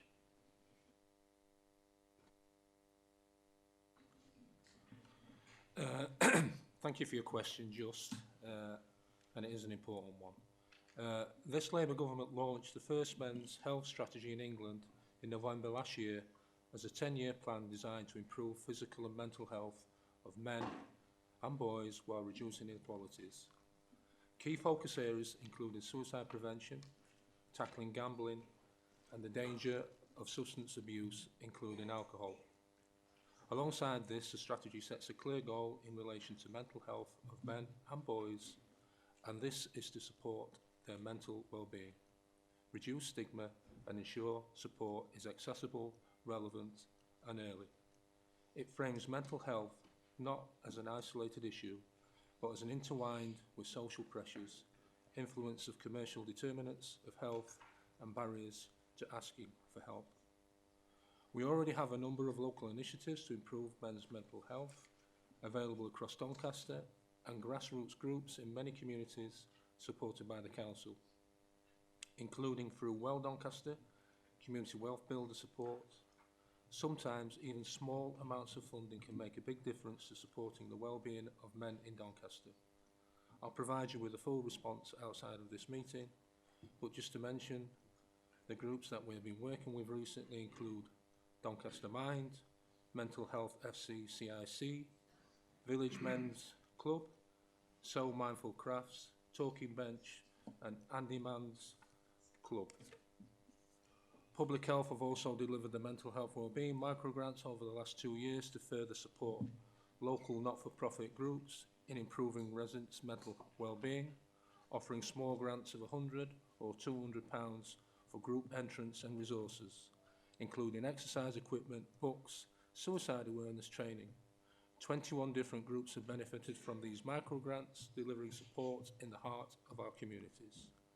Looking after your well-being as a man is one of the strongest steps you can take, not just for yourself, but for your loved ones and the people who depend on you.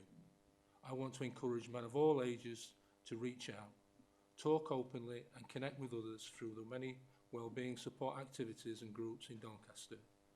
When men in Doncaster feel overwhelmed, isolated or simply want space to talk, there is support available and you don't have to face that challenge alone. Thank you, Chair. Thank you, Councillor Church. We now come to part 2 of item 15, which is questions without notice. Please use a button on your console to indicate if you wish to ask a question, and some of you already have done. Are there any questions in the first instance to Mayor Ross? 2 minutes a question, 3 minutes to respond, but we've already decided that we're not going to have supplementary, so we're going to get as many as we can. So the first person on my screen is Councillor Riesbeck. Yeah, just a quick one, Mayor. How does your language earlier, specifically the use of the word disgrace, align with the Choose Kindness campaign?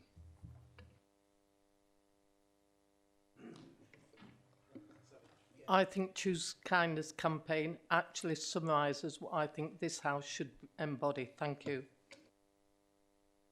Thank you. The next question is from Councillor Allen. Thank you. Rules-based systems and respect for procedures are basically integral to efficiency. I don't think any one of us would disagree with that. Therefore, I'd like to know what this phrase means to you. No member shall give notice of more than one question for any meeting of the Council. All questions shall be limited to a maximum of 100 words. That's basically taken from the Constitution. Now, it also reminds us, helpfully, that members or cabinet members can refuse to answer questions. And I would just urge you to perhaps consider that, because it would, of course, save us all a lot of time. Thank you, Councillor. Thank you, Councillor Allen. But I would and always will encourage a place that encourages debate, where everybody can share their views.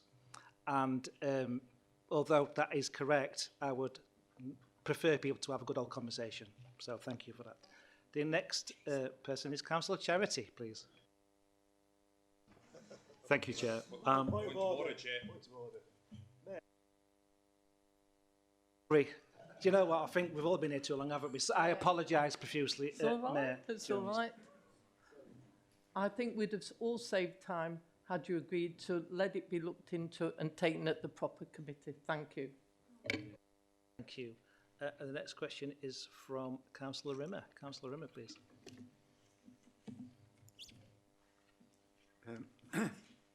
With regards to, thank you, Chair. With regards to Mr. Dennis's first of numerous questions, completely agree with it, and I completely agree with Mayor Jones' reply to it.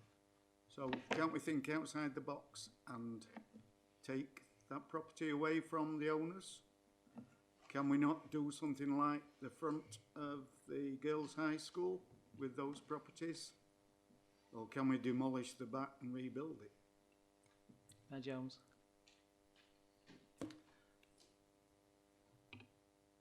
I would need to look into the consequence of all that you've just said today, because I believe that we should keep our heritage buildings wherever possible. Thank you. Thank you. Councillor Cobby, please. Thank you, Chair. Councillor Hughes mentioned earlier about having time to scrutinise the reform budget proposals. Therefore, with the outcome of the earlier vote, do you agree the next budget, the new budget, sorry, should now go to overview and scrutiny, particularly as there were a lot of unanswered questions today from members? I always believe overview and scrutiny should be utilised wherever possible. Whether the time would have permitted them to do it this time, I don't know. But I believe that scrutiny is an important part of governance. Thank you. Councillor Hughes, please. Thank you. The Mayor announced in the Free Press recently that renegotiations of the DSA lease were nearly completed. That's how we all found out about it. Can we assume then that upon completion of the lease, the members of this chamber will be granted full and unfettered access to the document? And is she willing to attend a meeting of OSMC to answer the many questions surrounding the old and new lease agreements, along with those involved in the renegotiation of the DSA lease, so that transparency, openness and an understanding form the basis of moving forward with the reopening of DSA, please?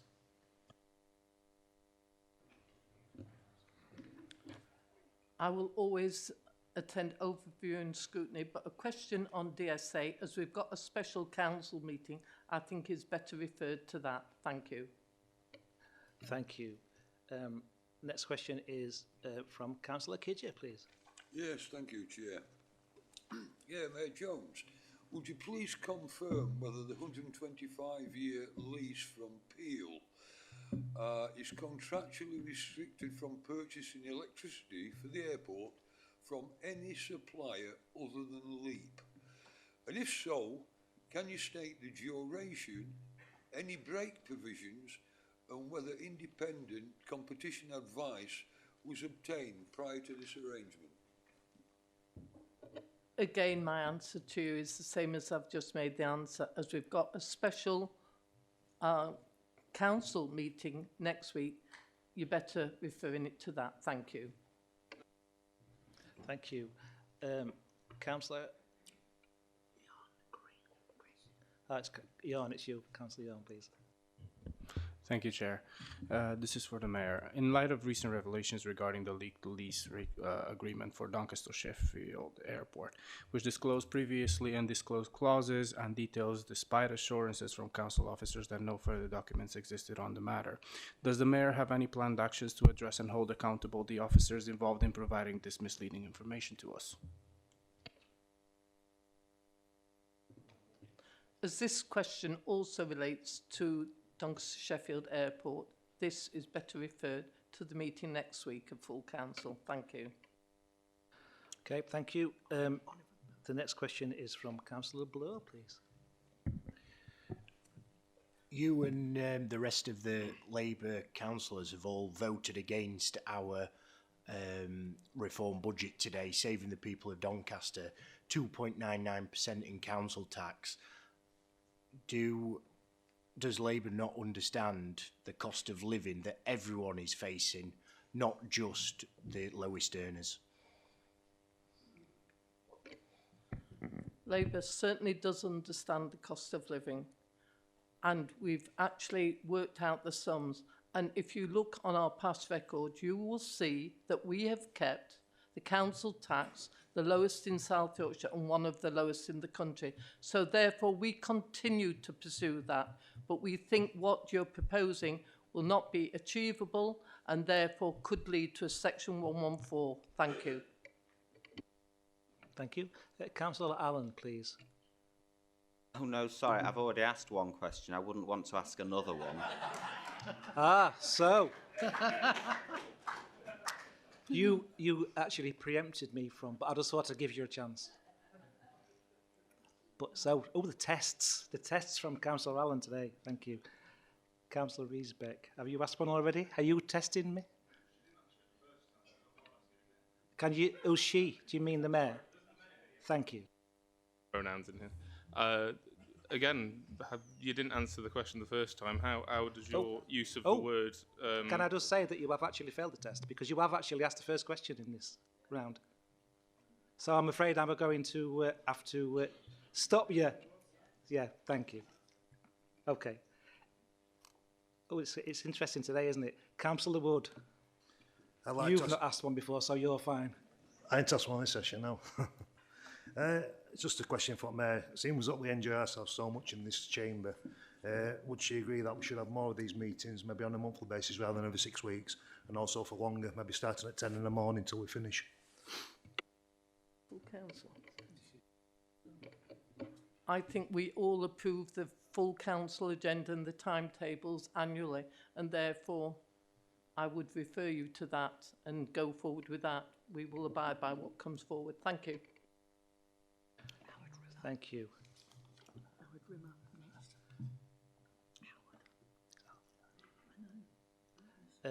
So, Councillor Rimmer's got his button on and he's already asked one. So, I'm going to move on to questions. See, at the point of order? Well, you can't. You've asked one already. They're the rules. Unless it's a point of order. Is it?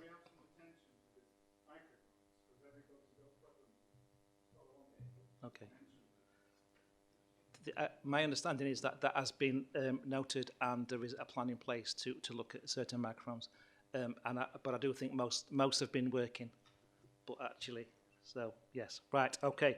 Moving on to questions for Councillor Glyn Jones.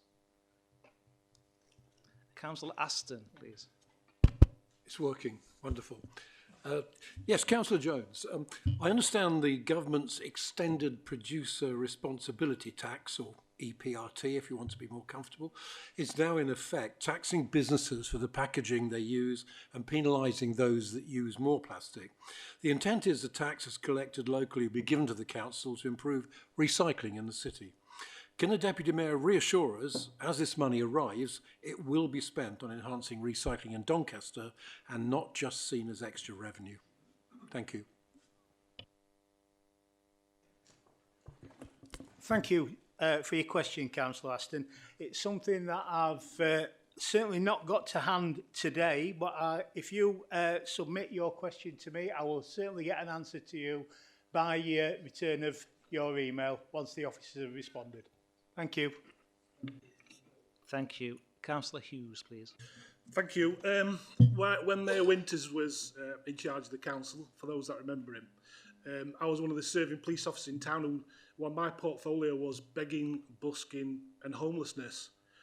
Recently, I think a recent report shows that begging's gone up by 32%. Obviously, I was one of the duties was to write the begging policy, which I did, and including that policy was arresting the offender and then seeking help after arrest. When checking the recent figures, the 32% rise is also shown against a zero arrest for begging. I don't know whether the begging policy is being introduced or still being used, but would it be possible for you to have a look into that and find out why there's been an increase in begging when there's a begging policy in force? And I know that's the case. Thank you. I know that we have our redcoats who go out to liaise and talk to people who are under the unfortunate guise of not having a home. And also the arrest, I presume, that you're talking about, the arrest measures are implemented by the police. I can ask further questions around this. We do have regular complex lives meetings where the issues around homelessness, begging, because they're not entirely the same, or can very often not be the same issues. And we do have measures in place to try and combat certain elements of it. But as for the arrests, that is down to the police, and we can ask that question going forward. I'm sure officers will remind me after this meeting. Absolutely fine, Councillor. Thank you. Councillor Dennis, please. Am I allowed to ask a question? No? Don't tempt me.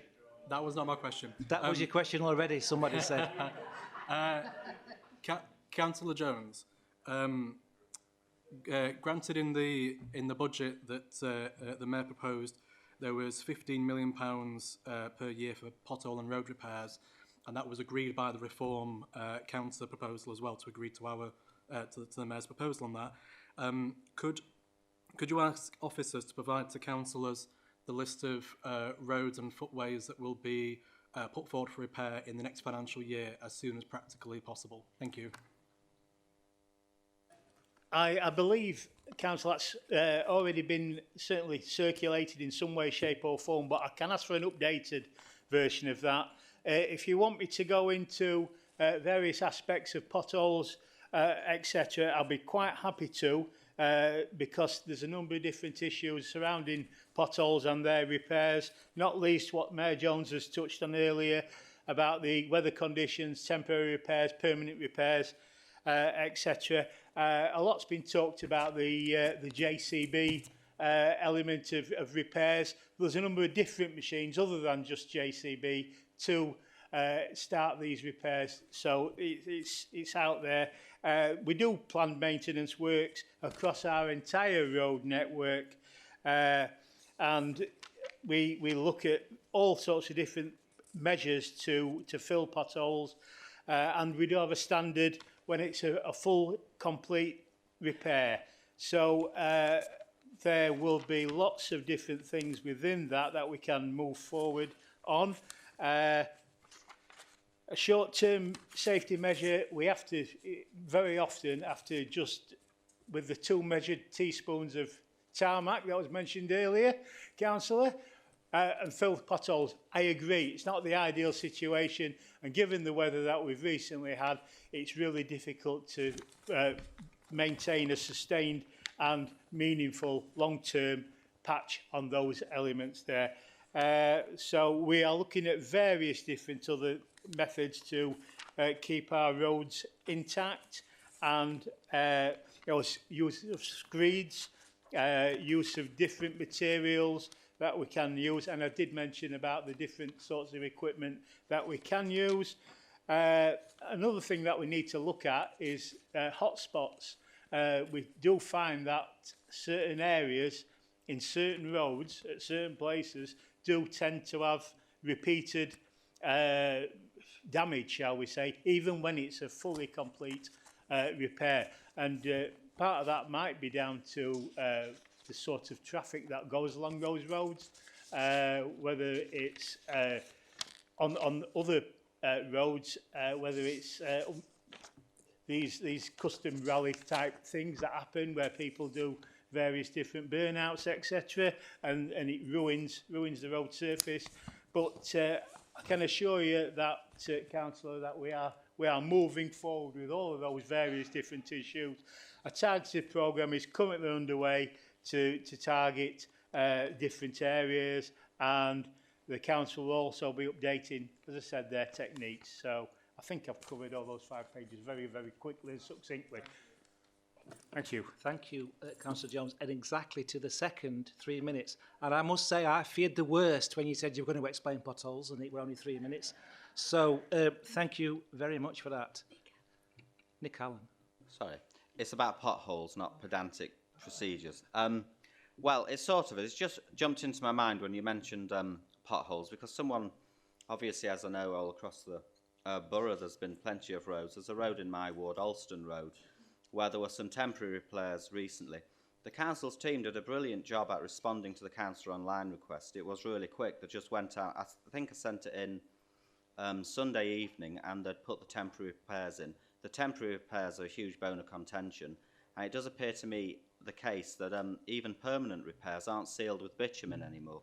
Why are permanent repairs no longer sealed with those bitumen strips around the outside, if you like? Because is that health and safety or cost related? Because I was told it was stopped some years ago. Do you not think it's time we brought that back? I think there are more better qualified people than an ex-toolmaker to answer that question on the technical aspect of that. So, if you put your question to me, Councillor, I will endeavour to get an answer from an expert to your question. Thank you. Thank you. Councillor Wood, please. Thank you, Chair. I'm really disappointed you're not a pothole expert. I thought you were. But joking apart, carrying on with potholes. a lot of potholes seem to appear where there's been work done by third parties. And should, as a council, we not be looking at getting somebody more involved with the third party work and holding them to task? With £15 million we're talking about there, I know it's not all for potholes, but the point is that that £15 million could be better invested in good repairs if we weren't having to put right what other people had left for council to sort out. Second thing on that, my observations are where roads are in the countryside and they don't have curb edgings, that's when they tend to fail more. I'm thinking between Asken and Moss, there's a lot of roads there that are totally up. And when you look, there's no curbstones there, and where there is curbstones, it does seem to hold out better. So maybe we should be looking at changing our policy or procedures a little bit to take that into consideration. I've just been reliably informed that the previous government lifted requirements on lots of inspections for those particular third-party repairs, etc. I do get your point on where you've got no edging to your road, and particularly where you've got heavy goods vehicles going down there. I can see where they would come awry, or the road would come awry on that. It's something that our engineers are aware of, and following this tonight's meeting, I will further make them aware of that, Councillor. Thank you, Councillor Jones. Councillor Knight, please. Yeah, Madam Chair, just food for thought here regarding again the condition of roads. Over the past 20 years, I suppose, we've seen the weight of heavy goods vehicles increase from what was 32 tonnes gross that went to 38 tonnes gross, that is now running at 44 tonnes gross. Now, when these roads were designed with the substructure underneath, they weren't designed to have 44-tonne vehicles running on the top. So addressing the top, no matter if you put 2 inch or 3 inch or 4 inch of tarmac on the top, you've still no strength underneath. It wasn't designed for what we've got the vehicles for now. It needs to be reconsidered when redoing and restructuring and doing new roads to give a sub-base that's strong enough to carry the weight that we are now putting on the top of it.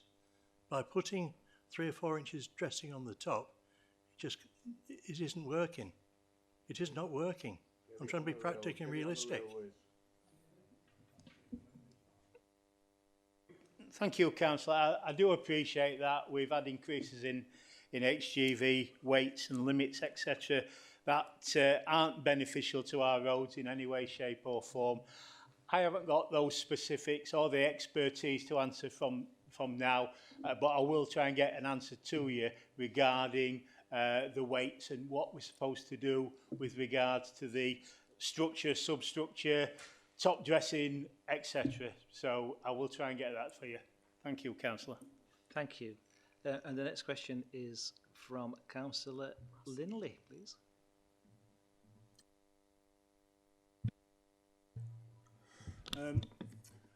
Yeah, Councillor, just interested to know if and when we are likely to get somebody in a role of such as clerk of works to actually go out and mark somebody's, I was going to say homework, but more like road work. If they're marking their own, we are likely to end up with what they want to give us rather than what we expect to get. And I'm thinking that perhaps should we be suffering from like early failures, is there likely to be a penalty clause, because there seems to be no comeback at all. So we really need to start looking after our own and making sure that people who are actually doing work for us are actually doing it properly for a change, rather than just getting what we give them. I would totally agree, Councillor Linley, with that. We do have people who go out and inspect, but we don't have enough people who go out and inspect, I think, is the bottom line. I will ensure that I get an answer to you on to make sure that we can define just how many repairs are looked at and ensuring that they are up to standard. It's difficult sometimes with potholes, with road repairs, with particularly if there's channeling been done, to make sure they're backfilled as appropriate as they should be. However, I will try and get an answer back to you, Councillor. Thank you. Councillor Jane Kidd, please. As an ex-biochemist, actually, I don't know anything about potholes, but I'd just like, would the mayor, deputy mayor agree with me that this is actually a really good topic for one of the scrutiny panels to look at in depth? They can question experts, they can question officers. It's probably not the best place to have a conversation like this, but can I suggest that, Mayor Jones?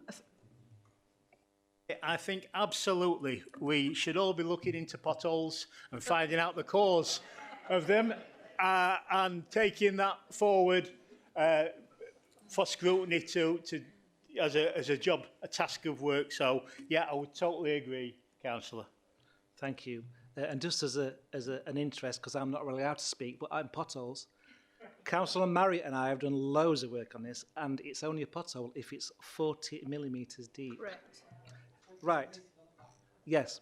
Right, moving on. Councillor Barnett, please. Thank you, Councillor, and apologies if this is not your direct area of influence, but I think it's relevant to yourself. I was a victim of vehicle theft in the last couple of weeks, and liaising with the police, there's very, very, very little in terms of CCT coverage that they were able to use to kind of look into these cases, and I'm sure I'm not the only person that's had this issue. Is the council looking at hotspots for theft and investing in kind of areas where crime's taking place for more CCT coverage, and how are we looking if that is the plan? Yeah, Councillor, we are investing in cameras at various different places. Some of them are replacements, some of them are in new, what could be termed hotspots, where repeat issues occur. And that really relates to whether it's a crime, whether it's vehicle speeding, etc. So things are in place. It's a question that's more related to the police. What I would request that you probably do is when you attend your community engagement meetings is to ask the police who are there regularly, and they'll be able to inform you just what's happening in your particular area of Edlington. Thank you, Councillor Jones. The next question is from Councillor Jackson. Councillor Jackson, please. Yes, just going back to the potholes. How much compensation has been actually paid to motorists that have actually suffered damage from going through these potholes? That is a very good question, and I have absolutely no idea the Doncaster total. I did see something nationally a few days ago that said it was quite a multi-million pounds through insurance companies, but even that I can't bring to mind just exactly what it was. But as ever, if you will send an email to me, Councillor, I will endeavour to get an answer to that. Thank you. The next question is from Councillor Booth, please. Should the liability of drivers' car insurance be used to fix street railings or structures that are caused by themselves, or should it be left in the, up to the council to repair them? Sorry, thank you, Councillor. As far as I'm aware, if we can identify an offending vehicle that damages council property, apparatus, whatever, we will pursue that, and we do, because I know in my ward, we've a number of times the Hexthorpe Park gates have been struck. It's on a really peculiar bend, and vehicles that are potentially not adhering to the speed limit can lose control of their vehicle, and that's been pursued on a number of occasions over the past 10 years, and we do pursue that. So as far as I'm aware, that happens everywhere. If it doesn't, please let me know. Thank you. Councillor Bloor, please. In terms of the road contracts that you're doing for, whether it just be minor repairs or full resurfacing, do you ask the contractors for any warranties? And if we're not getting any warranties whatsoever for bad workmanship, are we going to start asking for it in future contracts? Yeah, it's my belief that we do get certain warranties with those roads that have been made up to a standard. It's more difficult when you get utilities particularly coming after and trying to establish who's responsible for what, but I'm sure that that is the case. If it isn't, again, let me know. Thank you. Councillor Marriott, please. Yeah, thank you, Chair. It's not about potholes. I've had enough of potholes. It's going back to council, going back to the weight limits on bridges. Can we have some clarification on what they actually do mean? We've got a bridge in Armthorpe, between Armthorpe and Cantley, and the weight limit on there is 7.5 tonne. It just says 7.5 tonne.